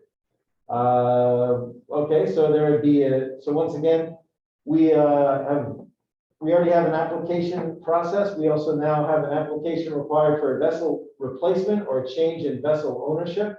Anytime these certificates are going on a replacement vessel or going to a new vessel, you must apply to the division before that change can take place. One thing that you've heard during the last cycle, and we're going forward with it now, is to remove the vessel replacement baseline requirements. As we sit now, you could not take your fluke certificate and put it on a replacement vessel that is much larger than the vessel it's already on. We've had a lot of discussion on that at 2 workshops now, saying that this is no longer a necessary requirement. There are changes in federal management plans that really kind of curtail what folks used to do as far as making the vessels larger, et cetera. There are other things such as days at sea and possession limits that removes the need to have this type of baseline requirement, in our opinion. So this one, so the next one would be a provision that would only allow a fluke certificate to be transferred to, or a replacement vessel to go to someone who is a Rhode Island resident or a Rhode Island corporation owned vessel. And I'd like to pause here. So this one we have some precedent here. Our principal effort licenses with a restricted fin fish can be held by out-of-state residents. However, they cannot do a business transfer to another out-of-state resident. They must, if they want to do a business transfer, it must be to a Rhode Island resident. So there is precedent here, but I would point out this would be a big change, and there are a fair amount of out-of-state vessels that do hold these certificates. So then going on to this, so if we're going to have an application process and a vessel replacement or ownership provision, we are coming up with a way to, right now it stands at 90, you only have 90 days to make that change. I think both the division and industry all agree that's too short of a period to line this up. So we came up with you can have your vessel in a held status, certificate in held status for 5 years, after which point you must apply it to a vessel. So in order to achieve this, we've come up with a scheme called confirmation of certificate status, which is on the next slide. So what we're doing here is basically trying to mimic the federal system with permits. It allows a vessel owner who takes the certificate off a vessel to hold it and its history by the department in this CCS status. You can hold it for up to 5 years. So once again, just like with any replacement or transfer, you must apply for this with a form provided by the director, one of the department forms. In order for an application for a certificate to come out of this status, you must also apply to put it on a vessel. So you need to have an application to put it in this status and to take it out of this status. And once again, to reiterate, you have 5 years. Once it's in this status, the clock starts ticking. After 5 years, it needs to be put on another vessel or it becomes invalid. And then the final thing is even so we have that as on the previous slide, We have a 5-year renewal cycle now. Whether or not it's on a vessel or CCS, you're still held to that 5-year renewal. So you can still renew a CCS permit. It'll still keep its status and the same spot it is on that 5-year clock. So I realize that's a lot of information, so definitely field any questions. Thanks, John. Connor, did you want to add? Nicole, do you mind going back one slide? So, generally speaking, the provisions that we outlined in here are supported by the division, with the exception that the third to the last bullet, I would urge the council to table that element for phase 3. As John mentioned in that little outline in the beginning, we are, now that we've quote unquote defined the universe of fluke exemption certificate holders, the next step that we're going to be evaluating through simulation is there an ability for us to issue new fluke exemption certificates and what that process looks like. And personally, and we believe that the issuance of new certificates could intersect with how we treat current certificates, particularly those for an out-of-state vessel that may want to be transferring. So I think at that time would be more suitable to discuss that point and the intricacies of issuing new licenses and transfers, whether you're in-state or out-of-state. So I guess in summary, the division supports moving forward with this, with the exception of the third to the bottom bullet here. And not that we understand the intent and are open to that idea, but it is probably better suited in phase 3 of the fluke exemption certificate program evaluation.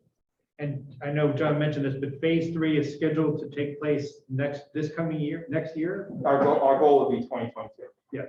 Thank you. When in the year, I'm probably more towards the second half. Gotcha. Thank you. Questions for Connor or John on the full suite of components of this second phase of overhauling the summer flounder exemption certificate program? Mike Rice? On the third from the bottom that you were discussing, Connor, has DEM solicited an opinion from legal counsel whether this would run afoul with essentially interstate commerce? Because to some extent, you have to accommodate out-of-staters to some extent. I mean, there may be different, but between in-state and out-of-state, but you got to accommodate them. Has that angle been sort of legally vetted? Well, I'll look to legal counsel here tonight, I guess, in terms of that. We have not discussed that element in detail in the context that you're discussing, but I think just holistically for the fluke exemption certificate program, historically, there have been out-of-state boats with. So the intent of the program is to drastically change how we view the certificates. The program it gives us an opportunity to evaluate the program and see how we want to move forward as a state.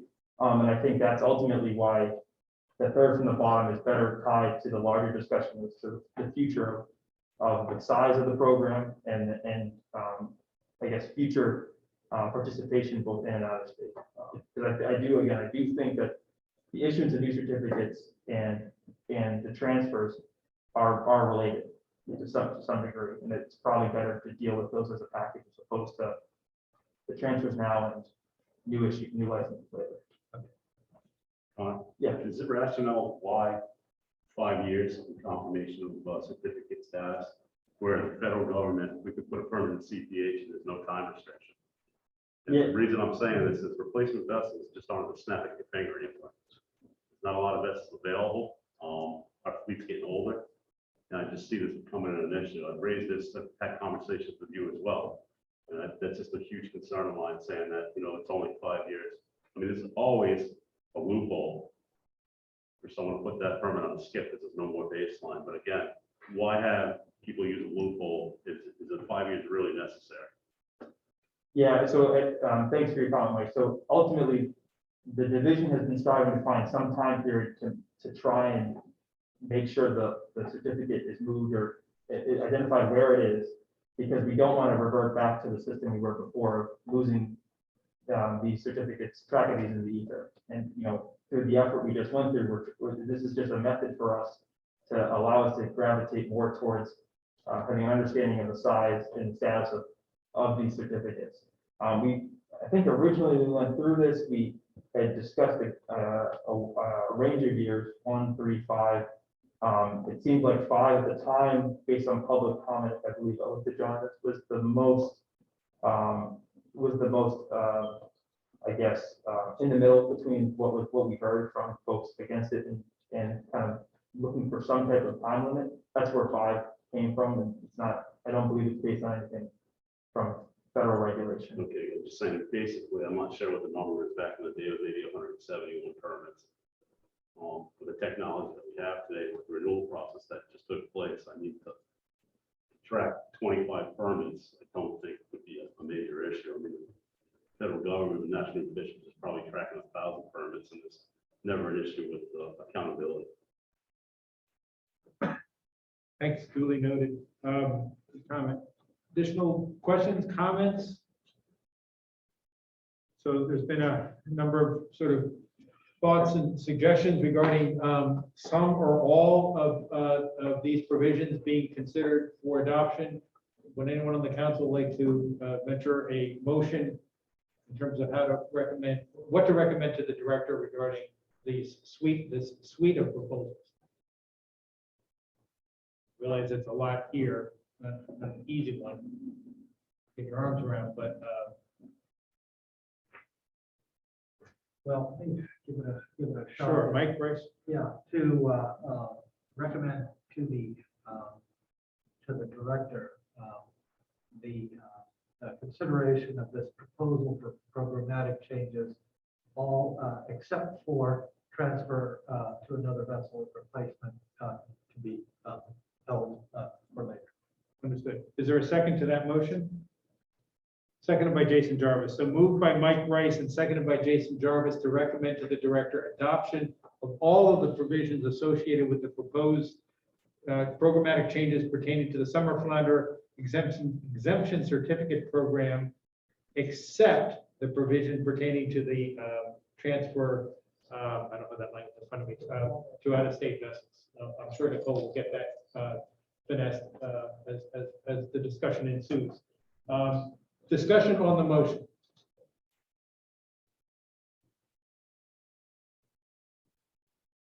You've got this ready. Okay, recommend to the director adoption of the summer flounder exemption certificate program as proposed, except for the provision that certificate transfers only apply to a Rhode Island resident, which should be tabled until the next phase in 2022. Well worded. That seemed to capture the motion well. Thank you. Again, discussion on the motion. The council ready for the question? If so, all in favor, raise your hand. 3, 4, 5. Opposed? 1. So the motion passes 5-1 with Mike Roderick voting no. And I believe that completes our this agenda item. And with that, we're on to, thank you very much. That was well done. I think a lot of good discussion, and all of which will be conveyed to the director for final decision. Item 6 on the council's agenda is consideration of a proposed bill that would update and streamline various statutory provisions pertaining to this council. The council's meeting packet includes a compendium of all provisions pertaining to the council that are set forth in Rhode Island's general laws. Also included in the packet are brief summaries of 9 issues from that summary that may lend themselves to legislative reform. By way of background, the last significant legislation pertaining to this council was enacted in 2001, when the council's regulatory authority was transferred to DEM, to the DEM director, and the council began serving in an advisory capacity.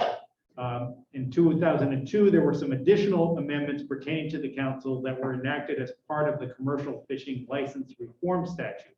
So it's been about 20 years since any legislation pertaining to this council has been considered by the Rhode Island General Assembly. The 9 issues teed up as potential issues to be addressed in a bill fall really into 3 categories. The first is clarifying term limit provisions for council members.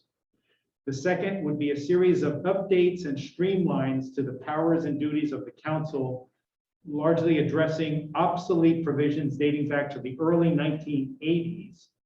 And third, repealing the Industry Advisory Committee as a statutorily established body. So what I'd like to do tonight is just quickly review the proposals. I'm not sure, they're in your meeting packet and I can pull them up. I'm not sure if Nicole could do the same. They're toward the end there. But there are 9. I'm curious to see if the council agrees that some or all of those 9 issues are worth pursuing.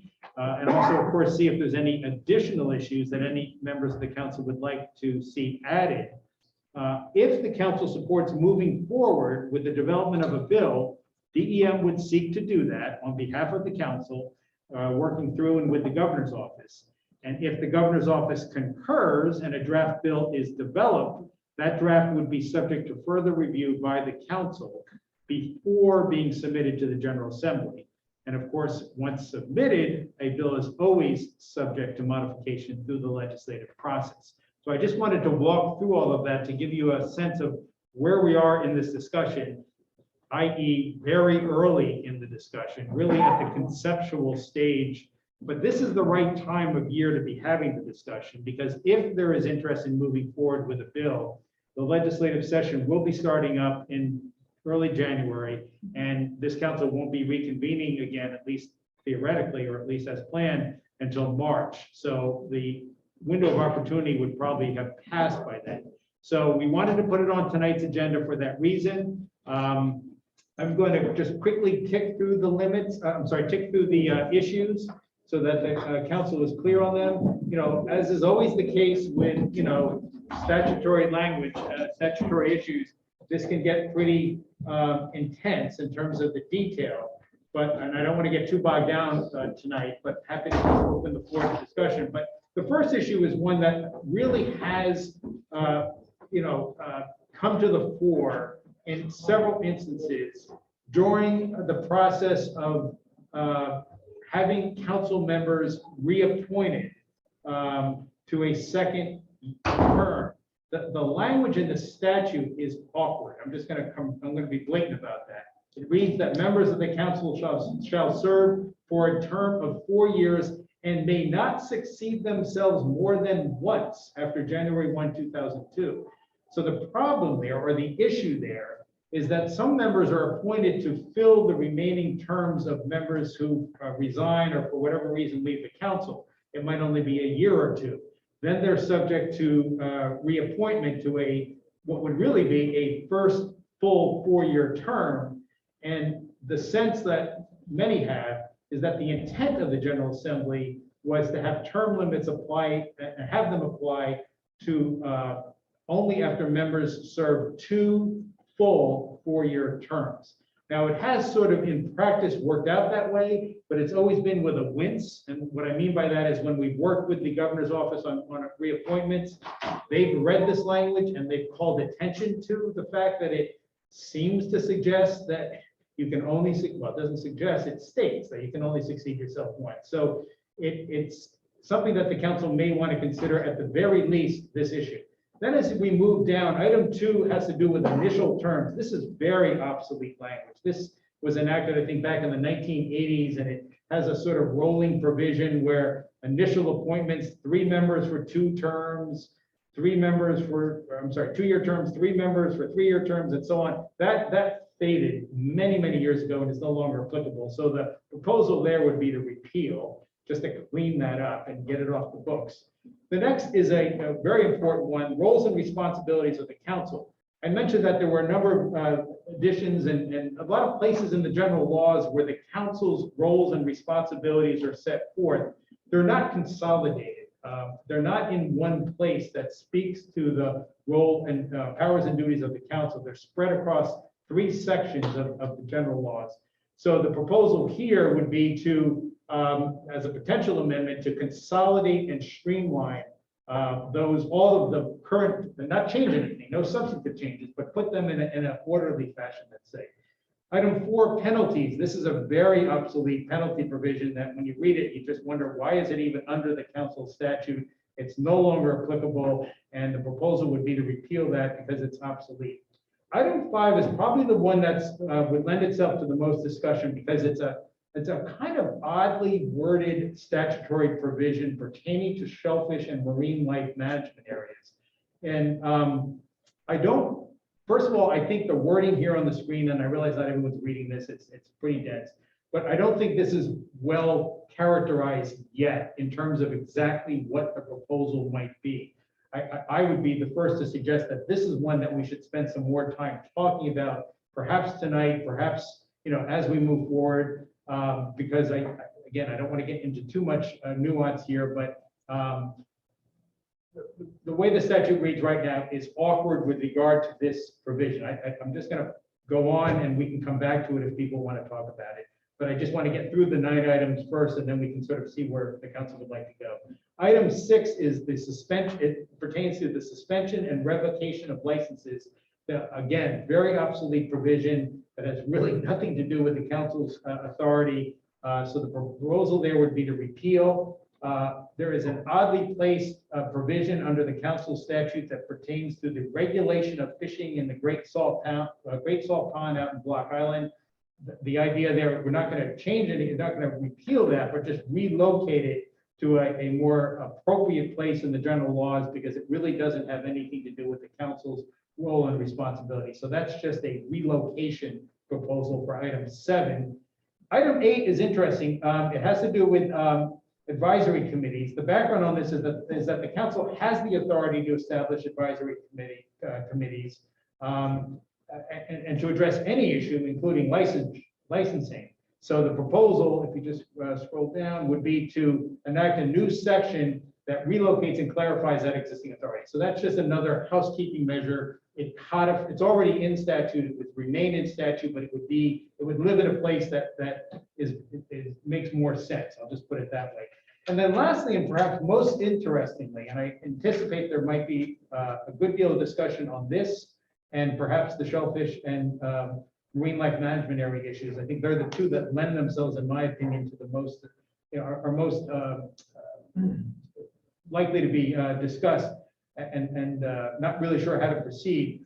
Right now, the background on this one is that the statute, there is a statutory obligation for the council to establish the IAC to provide, and it goes on to talk about what the IAC is intended to do or supposed to do.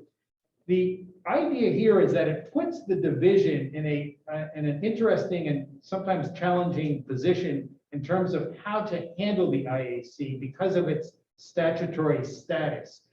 In many ways, it serves the very same function that the Shellfish Advisory Panel does. It serves as in an advisory capacity to this council.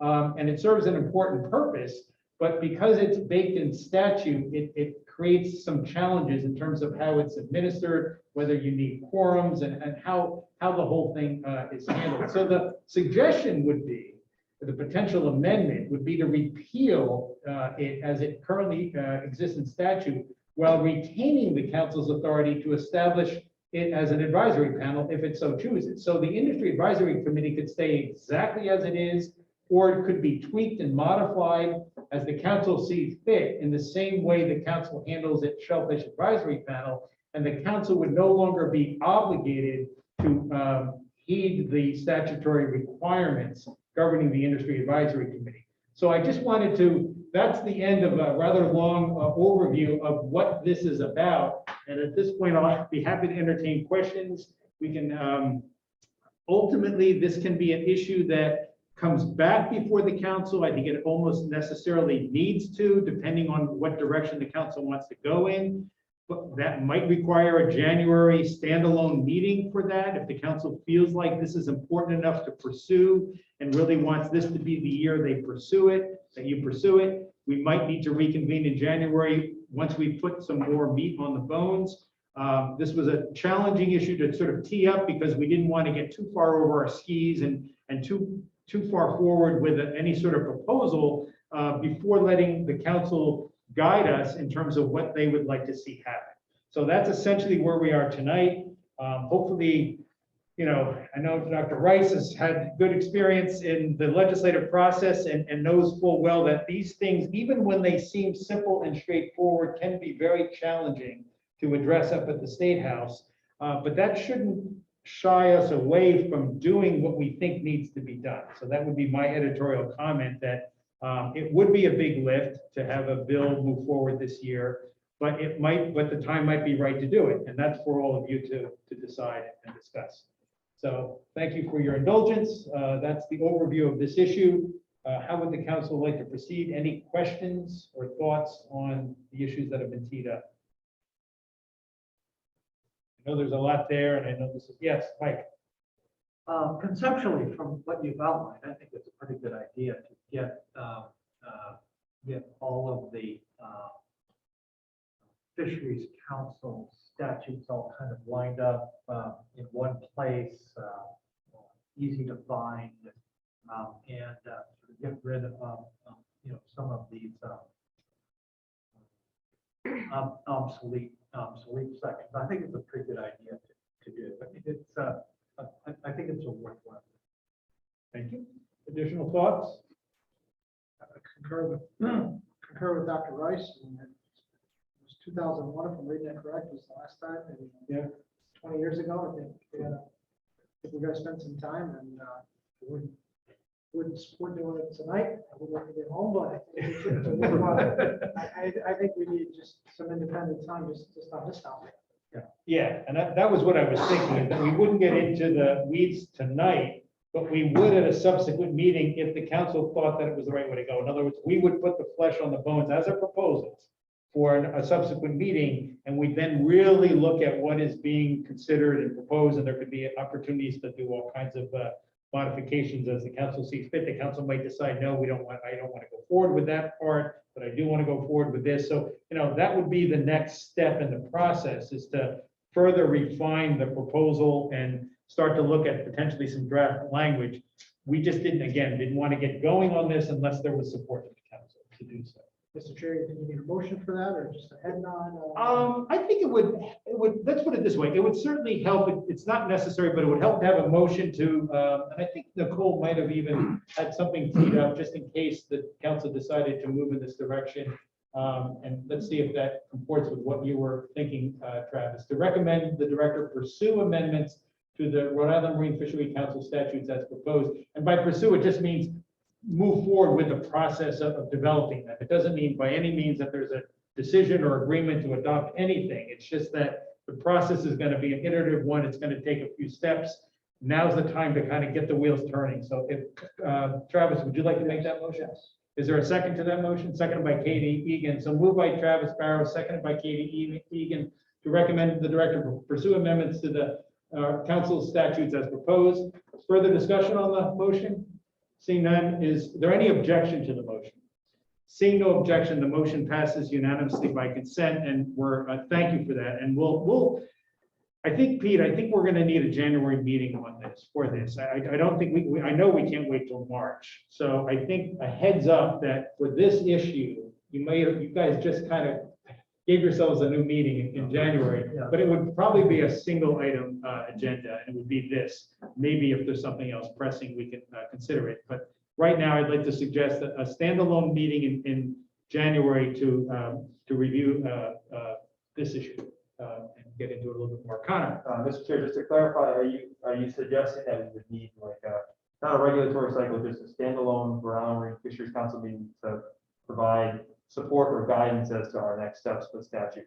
Yes, couldn't have said it better. Okay. That's exactly what it would be. It would not be a public hearing. It would just be for the council, because it's really, I think, a council prerogative to either support or not support a legislative proposal, and that would be the very thing. So thank you for stating it so succinctly.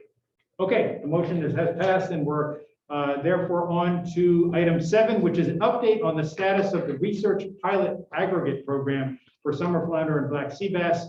Rich Balauskas is here, our principal marine biologist with DEM's Division of Marine Fisheries, and Rich is going to walk us through the update. Rich?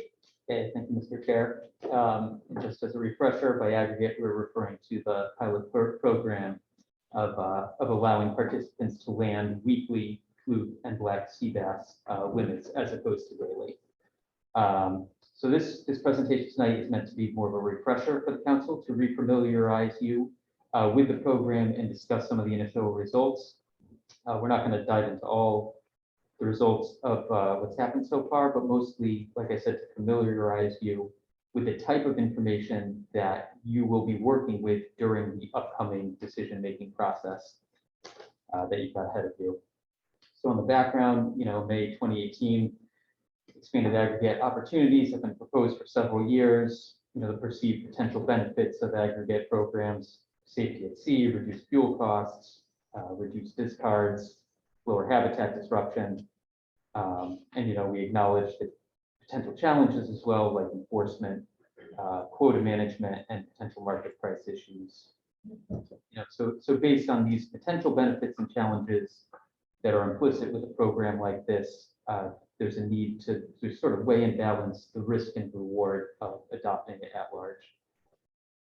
Thus, this pilot program was started to generate data to help us understand what can and cannot potentially be managed effectively. You can see up here in 2019, we started a program with 12 participants. By 2020, extended it to up to 29 participants. And I can go to the next slide. So currently, the rule expires at the end of 2021, where it becomes subject to review and evaluation by the council. Next slide. So I have just a few brief slides on results, followed by a quick description of some of the modeling that we've been doing to explore the potential implication of a weekly aggregate on our quota here in Rhode Island. So here is just a plot of quota utilization. A major question about the aggregate is, in practice, are harvesters utilizing more of the quota available to them? And because total pounds available changed from year to year, quota utilization is sort of a way to standardize it across all years. And what we're talking about there is basically taking how many pounds a harvester landed within a year and dividing it by the total number of pounds that were available to them in that year. So here it is, box and whisker plot. So the box and whiskers, the black boxes, that's 2014 through 2018 data for all the participants in this program. So that's all the years prior to the weekly aggregate. So this is them fishing daily limits. The boxes themselves represent the 50% center of their effort, with that line in the middle being the median. And then the whiskers above and below, the ones below are a little tough to see, represent the upper and lower 25th percentile. And just the real key with this plot are the red and green dots. And those are when fishing with the weekly aggregate, how is their quota utilization changing? So basically dots that are either above the boxes and whiskers or on the upper end of it show an increase in utilization, while dots that are within the box or below it sort of indicate generally, similar quota utilization that time. So this up here right now is flute, organized by gear type. And then next slide, we have black sea bass, again, separated by the different gear types of the participants in the program. And again, just to reiterate, the green and red dots above the boxes and whiskers indicate increased utilization of that resource during the aggregate program. Okay, next slide. So here we're getting into this simulation modeling of different scenarios. So with 2 full years of data from this pilot program, we can take a look to see how the overall quota for both of these 2 species might be impacted. Now that said, there are potentially, many possibilities of what this program actually looks like when or if it gets implemented. So here we've got just a group of different theoretical options that we've modeled, and results from these scenarios can sort of begin to provide guidance on how the quota might be harvested differently under these different scenarios. So here, if you look at number 1, entire fleet fishing aggregate from May 1 to December 31st. This represents basically opening up a weekly aggregate landing to the entire fleet for both fluke and black sea bass. So that effectively frames the upper limit of what we could see as the highest utilization of the quota, more or less. Then 2 through 8 represent, just theoretical different options that we've put together for now that could be implemented that basically give us some of the benefit of an aggregate program while implementing some level of limits to sort of extend our quota further by giving us additional limits on that. So number 2 is an option, 50% of the fleet fishing aggregate, where there would be a summer and a fall season where half you either opt into the summer and fall. When you're in the aggregate, you fish your weekly limits, and then when you're not, you're beholden to those daily limits. Number 3 is an option wherein this is an opt-in program, and you would either opt in between the current winter aggregate program or the summer/fall program. And under this scenario, we presuppose that all the winter aggregate captains remain within that program and don't join the summer and fall program. Number 4 is basically a combination of combining 2 and 3.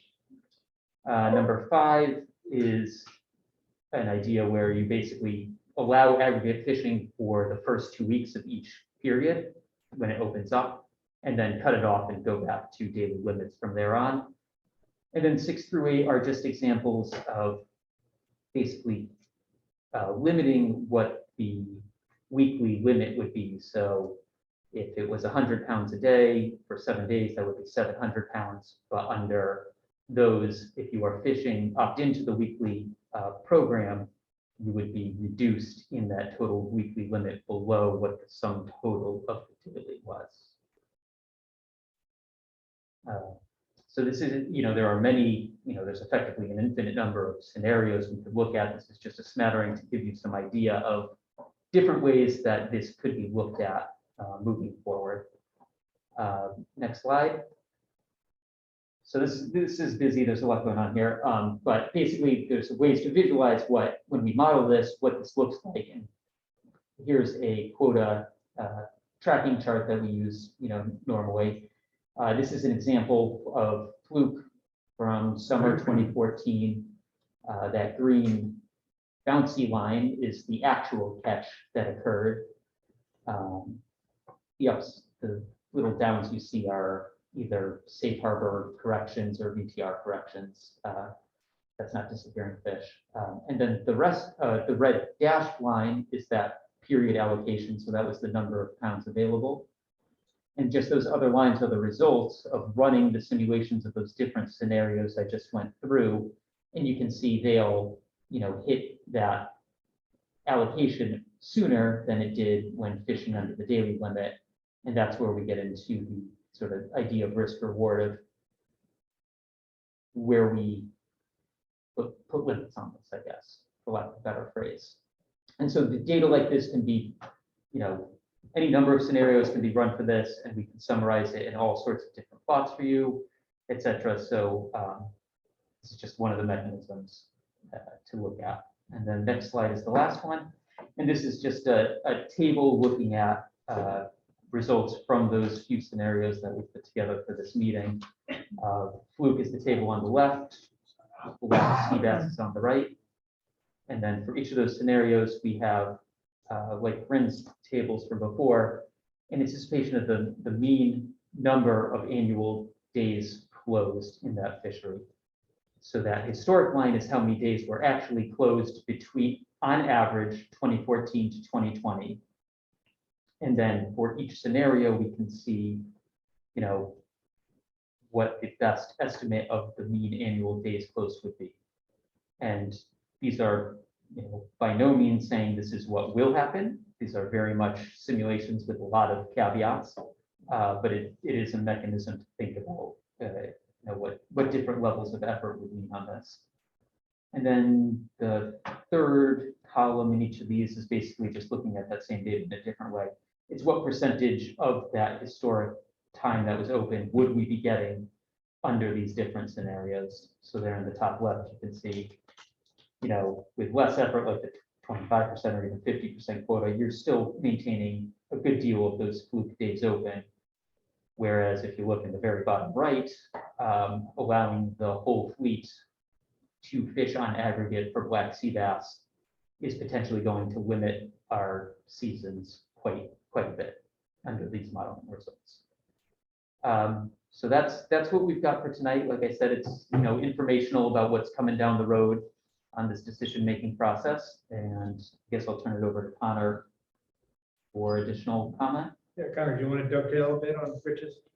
Sure. I mean, so just as not to be too redundant to Rich, but the intent of just showing you this is to start to have you think about how we're visualizing some of the information, generally what we're seeing in some of the projections now. If you have questions on the math or anything that we're doing, we can start to talk about that now, so you have more time to think before a March 2020 decision on the fate of the program.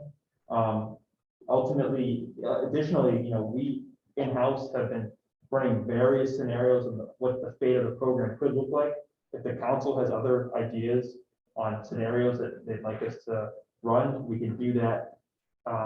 If you have suggestions tonight, we can take them and run with them before we bring this to workshop and have the entire process to engage the larger community with. And then ultimately, just thinking ahead, we've been doing this now, we'll be finishing our third year at the end of this season.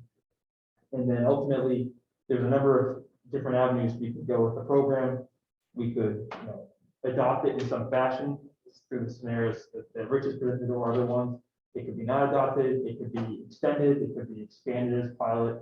So we just want to start to have you think about the program, the results that are coming out of it.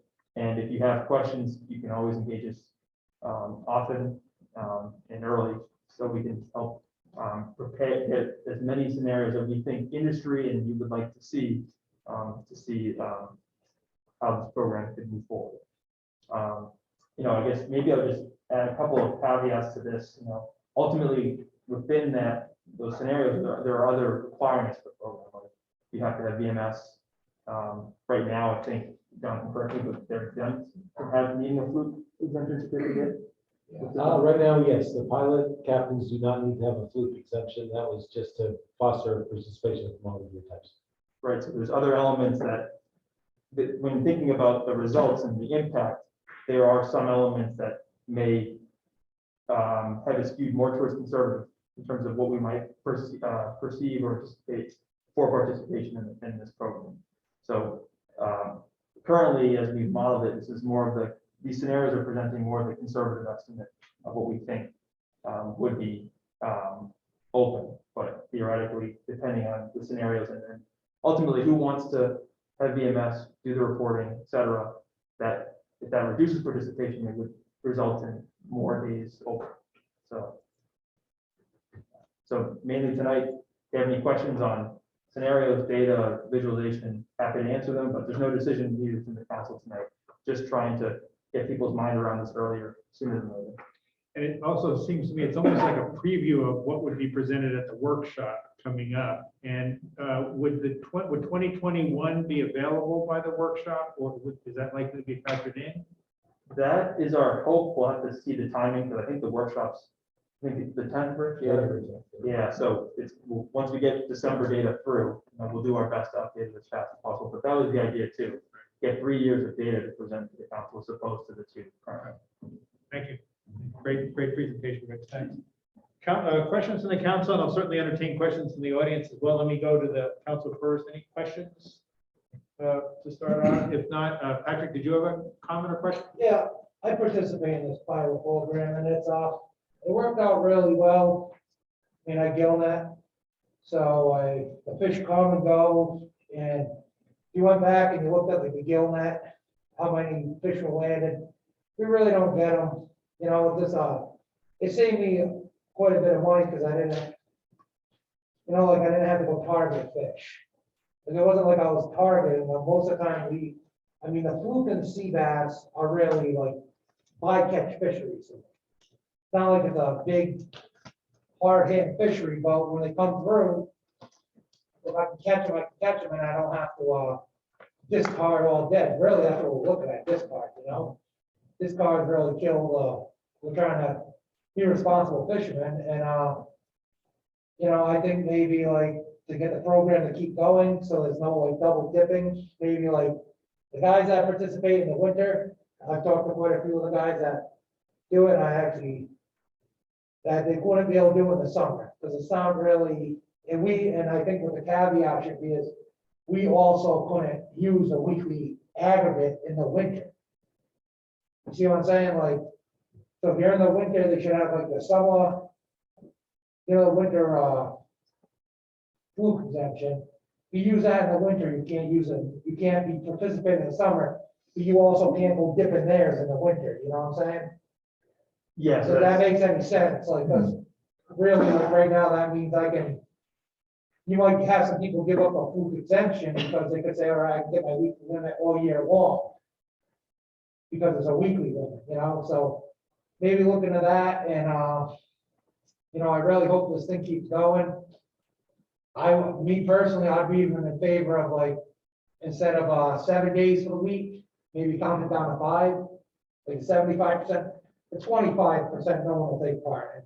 And even 50 is kind of an insult, 75, we get one or two less days a week out of it. But you're gonna have the certain people that aren't gonna opt into it because like a guy who's fishing for squid on the beach, he's probably not gonna do it. Because if he goes every day and gets his squid, he's gonna fish 7 days a week and get a squid. So he's just gonna say, I'll keep the food. But then you have other people that, are older, that maybe they start going fluke fishing, and they can fish 2 or 3 days for the week and catch that fish. They might say, all right, well, I can't land 700 for the week, I only landed 500. I will look at the other 200 rides, I don't have to go fishing, I think, gear probably has a big thing to do with it. I think that's the other thing, like some of the rod and reel people, I can't catch fish with a rod and reel. But I don't know too many guys that are gonna go out there and probably try to rod and reel 700 pounds of fluke in a day. But one day while they're hitting the pile, they might be able to get it good. You know what I mean? So like, the only thing I can say is, if you're in it, you're in it. You can't like cherry pick, because I know one year they did this with scup and it had been at least 10 years ago. They gave a weekly limit and then a daily possession limit. And I know enforcement can't remember this because it was 400 pounds of scup for the summer, or it was 100 pounds a day. So what people do is bring in 300 on Tuesday and then fish daily limit after that, so you gotta sign in and that's that. And you got to have the VMS. I think that's a whole nother situation, because the company that we're using for the VMS, the one that you guys have, it's not really that accurate. 'Cause I use it on my boat, I plot it on my wind plot and my cell phone and all the numbers, and one day it said my boat was doing 17 knots. I'm kissing it, but I was doing 17 knots. I do 7 knots, And it said I was over here, and I'm not even over there, so like, I think with some fine tuning, this thing I think it should work good, and I don't think a lot of guys I don't see a lot of people opting into it, because the VMS part, you gotta buy federal permit. You think you're gonna go over the line, south of the island, over the east grounds, or south of the island with VMS, you don't have a federal permit, you're gonna get caught. There's a big group of people that fish that area that, there's a lot of people that go there with a rod and reel. And then enforcement comes along and they're there, then they go on and they come back. So I doubt they're gonna want a VMS. And we put out, a curious thing would be with the licenses, I said this at one of the meetings, was to send out a little piece of paper to say, would you participate in a thing to get like a study? Like a little survey to see how many people would participate in it. So roughly we have 100 participants that would want to take part. You know what I mean? Yeah, thanks. Great input. Al? Yeah, I have a question for Connor. 2 questions, actually. One is, you required the VMS for the pilot program. How did that work out? And do you participate carrying that forward after it's a pilot program, if it gets initiated, to require the VMS? So, good question. I would say that my personal experience, staff can elaborate too, but from those that I've talked with, challenging at first to get it going, but once going, not a problem. So there's a learning curve with getting the VMS set up, but then once that was set up, it seemed to be okay, generally speaking, from the people I've chatted. And do you see that going forward after the pilot program? That would be my preference, because I think that also aids the program in terms of trying to have those coming into it and not introducing a whole new level of effort. I think it is one tool that can be used as not a barrier to entry, but allow folks who are responsible and want to be taking part in it to do so. Ultimately, that would be the council's decision, but that would be the recommendation from the division. One at this comment time. to the council. I talked to quite a few fishermen that were thinking about entering this pilot program, and they opted out because of the requirement of EMS. So that's a consideration to take for the future, if it goes forward. Thank you very much. Yeah, thank you.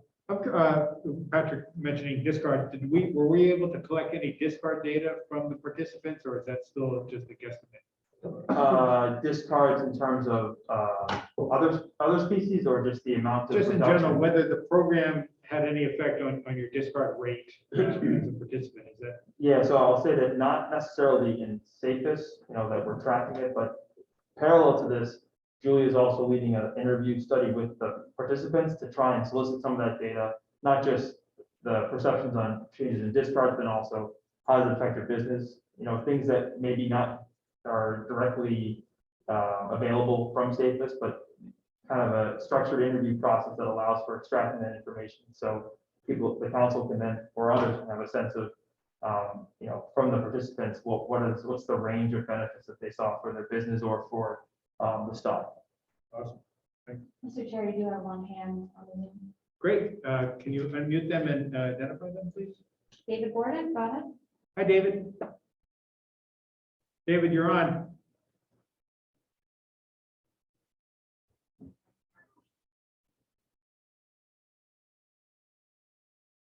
David, it looks like you're still muted on your end.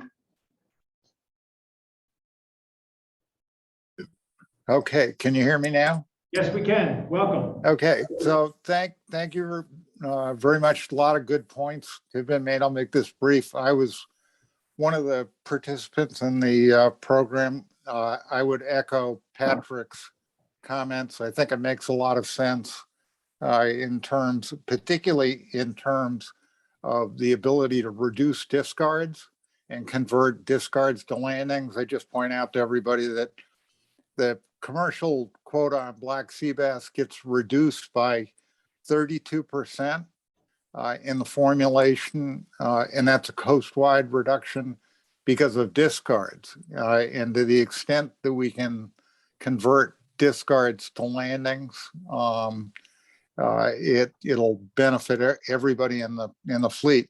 The other point I would just make, Rich, could you go back to the graphic you had with the bar graphs with the comparison of 2019? Yeah, this one. So the catch rate, how do you explain the catch rate percent of the, so the percent that is landed was higher in 2019 than 2020? That's overall my conclusion from looking at the chart. How do you explain that? I'm just kind of curious. Why did that take place?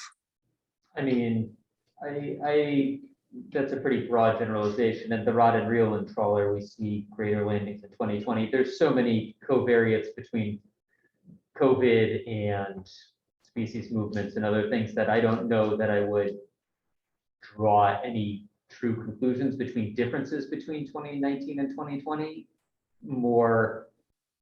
What's more interesting is 2014 through 2018 versus those 2 years. But between 2019 and 2020, there's just a lot of different interactions that could lead to those changes. Yeah, I just make the observation that one of the things that may be going on with this chart is, and Rich, please correct me if I misspeak, is that in 2019, there were relatively few participants. And then I think you added participants in 20, is that correct? Yes. So depending upon which participants got selected in 20 or 19, I should say. It could bias the way that looks. It'll be interesting to see what happens when you add in the 2021 data. Thank you. Thank you, David. Good to hear you. Good to hear your voice. Thanks. Good input. Any further comments, suggestions in terms of anything else the division should be working on in advance of the workshop? Obviously, this is all about to play out over the next 3 months with the workshop and hearing and public comment period, and then ultimately back before the council in March. At least that's the plan, I think. Connor? And Mr. Chair, just to iterate to the council, if you don't have a comment now, just email Rich, John, and I, and we'll try and, depending on the timing of when we get your comment, we'll try and incorporate it into the workshop in January and try and get it along in the process early for people to provide feedback on. So no pressure to respond now, but we're around, so feel free to reach out. Okay. I think we're going to move on. We're getting a little late. We're almost done with our agenda. We've got 3 FYI items under item 8. So let's get to those. The first, John Lake's going to give us a brief update on the commercial licensing and landing permit, the plan for amendment. John? Yeah, sure. Thank you, Mr. Chair. So as you might be aware, we've been have a long-term project going through each part of our regulations to reorganize them, make them easier to read, and always in the same format, so they're also easy to compare between them. We are on to our last one, which is the most complicated one. That is part 2, the licensing provisions. So we are currently in the process of going through and reorganizing those regulations, and we plan to, once we're done, put them in for a direct final rule. What that means is we can't change anything in there. We can only do a reorganization. But what's more important is this is in anticipation of some big changes that will be in front of you guys for next year. As you all might know, we had a bill passed this year to amend our licensing structure and the licensing fees. We won't go into the details of that right now. It could be here for another whole meeting. But suffice to say, with the new, anyone who was around in 2003 knows that with the new law comes a regulatory cycle to basically implement the law and to clarify different provisions. One thing I will say is party charter regs have already changed. Those were effective immediately, and we have now an annual cycle for party charter licenses and a make sure I get it right, $100 charge for a fee for a resident and a $300 fee for a non-resident, and that's an annual fee. That's up from $25 over 2 years. The other heavy hitter that will probably have a lot of regulation coming with it would be the creation of a multi-purpose vessel license. This allows a multi-purpose license holder to take their license and effectively apply it to their vessel. So now the vessel is fishing as a multi-purpose vessel, and there would no longer be a need for a state water, a resident captain on that boat, or even a captain with a license. The license would be on the boat. So that one was also passed as well. We anticipate some regulation around that as far as how that whole program works. Yeah, and beyond that, that's where we're going next year. I expect that will be the content of our May workshop. Thanks, John. I think I'm up next with a brief update on the Rhode Island Seafood Marketing Program for 2022. So finally, after 10 years of working as best as possible to promote Rhode Island seafood with a $20,000 allocation from the LASA program, things are about to change in a big way for 2022, thanks to the award of a $300,000 Salt Kennedy grant to DEM on behalf of the Rhode Island Seafood Marketing Collaborative. So this really creates a very exciting opportunity to really go big on promoting Rhode Island seafood in Rhode Island, and in so doing, hopefully increase the consumption and value of Rhode Island seafood in Rhode Island. The grant will be used to fund a comprehensive multimedia advertising campaign coupled with point of sale support spanning the entire year, all of 2022. The campaign will promote all opportunities to access Rhode Island seafood in Rhode Island, including retail markets and restaurants, as well as opportunities to buy direct from commercial harvesters. all Rhode Island businesses that offer Rhode Island seafood and all Rhode Island consumers who prefer Rhode Island seafood stand to benefit. And I'll just wrap by saying what's really interesting and unique about this is that built into the grant is a dedicated study to assess the effectiveness of the campaign. So Dr. Hiro Uchida, at the, who's chair of the University of Rhode Island's Department of Environmental and Natural Resource Economics, is on board and already at work developing a program to track changes in sales of Rhode Island seafood in Rhode Island and the value of those sales throughout the year with via data provided by this cohort, a diverse cohort of Rhode Island retailers and sales venues. And the results are going to be used to determine whether this investment, this solid investment in promoting the Rhode Island commercial fishing and seafood industry yields solid, measurable results. So it's a great opportunity. It's one that we're going to try to, we're going to not only try to achieve success, but we're going to measure our ability to be successful. And for those interested in participating in that study that Dr. Uchida is conducting, it's a wonderful opportunity to just, it's all done very confidentially with him and his students. But it's a great way to just sort of see, are we really going to be able to move the needle? Are we going to, through this full bore marketing and promotion campaign, truly increase the benefits of selling Rhode Island seafood in Rhode Island?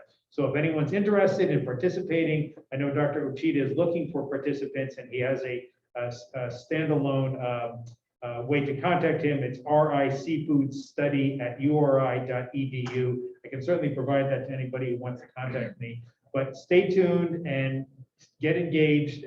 This is going to be the big year for Rhode Island in terms of our ability to market Rhode Island seafood. So really excited about the opportunity and glad to share that with the council. I know Dr. Rice was at the meeting of the collaborative where this was launched back on November 16th. And we had a really great turnout and a lot of good ideas. And so things are really cooking in that way. I know it's something the council doesn't really deal with much, that is marketing and promotion of Rhode Island seafood, but it obviously fits in terms of our overall interest in supporting our Rhode Island commercial fishing and seafood industry.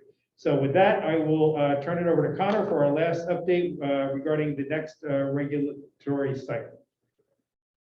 Thanks, Bob, Mr. Chairman. Yeah, so just, we chatted about this already. I just wanted to let you know that what you see here, we have a number of different elements that we're going to be addressing early in January via workshop. January 4th will be the first workshop for finfish regulations, which is basically every bullet there except for the last one, of which the January 10th workshop would be all dedicated to the pilot aggregate program because it's such a large topic, and we anticipate to get a lot of different proposals and thoughts on that. In terms of the council meeting associated with those, depending on the proposals we get for the January 4th one and what goes to hearing, we may be able to combine those into one meeting in May or March rather. But so that's why there's to be determined there. I really wanted to hit home this with everyone because oftentimes for a lot of these species and for these different fisheries, we'll get proposals too late in the process, and folks will come to us and say, I really want to do this. Say, well, we really needed that 4 months ago, given needing to talk with other states in the context of the TOG, bring proposals to the commission when conservation equivalency is required. So this is just to try and get everybody thinking now. And for those of you or other constituents that you work with, that may be interested in any amendments to these various regulations, now would be a great time to reach out with them, speak with them. And then again, as always, between now and the workshop, you can send us proposals. If you do, we will evaluate them first internally, and, see what our ability is to bring them forth to workshop and have them entertained at the workshop for either larger, and the entertainment would be whether it works with the FMP or something that the division is in support of bringing forward. So earlier is better. If it's one that we can bring forward to workshop, then by doing so early or telling us we can bring the simulated results to workshop for us to discuss. What would happen if we change minimum size? What would happen if we change the value. So these types of things we could work on prior and bring to the workshop, so everybody's prepared.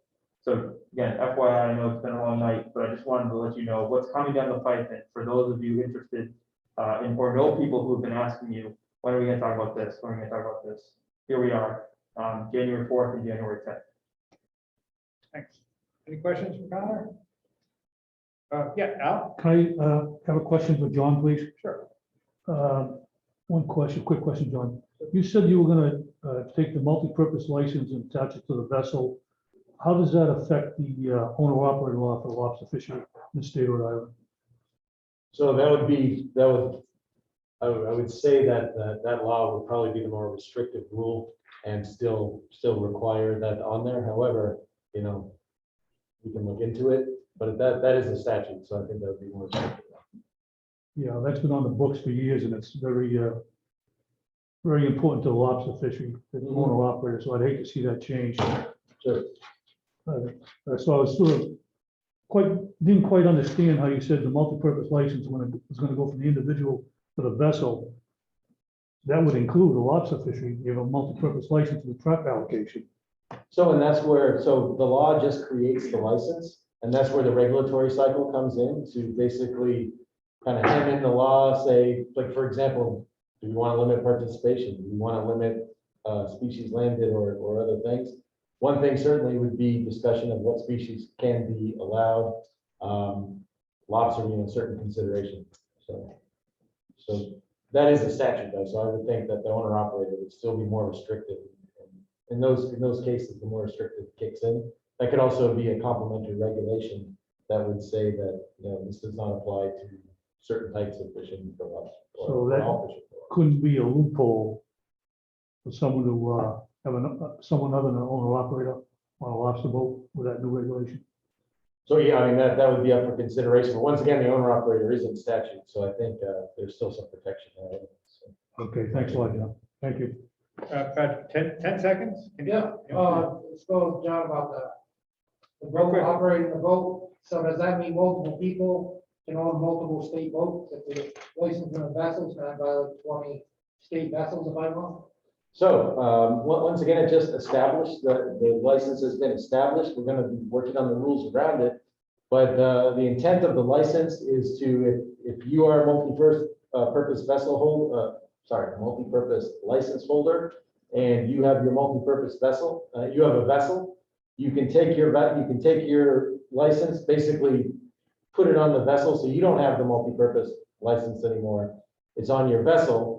And now your vessel is fishing as if it is a multi-purpose license holder. So like I said, that is when I do anticipate a lot of regulations around, because the license has just been established, not the rules around it. So a lot more to go on that. So just a preview of what's coming up. So I think with that, I just want to first of all thank everybody who participated in tonight's meeting. Certainly the council, members of the public, but in particular Nicole, what an incredible job. I mean, running the show. I mean, multimedia with being able to bring everybody in who was on Zoom and run the PowerPoint and do the motions. It was yeoman's work. Thank you so much, Nicole. Really appreciate your efforts. With that, is there any more business to come before the council? Seeing none, is there any objection to adjourning? Seeing no objection, we are adjourned. Thanks so much. We'll see you in March. No, we'll probably see you in January for that standalone. So, have a great holiday. Thank you very much.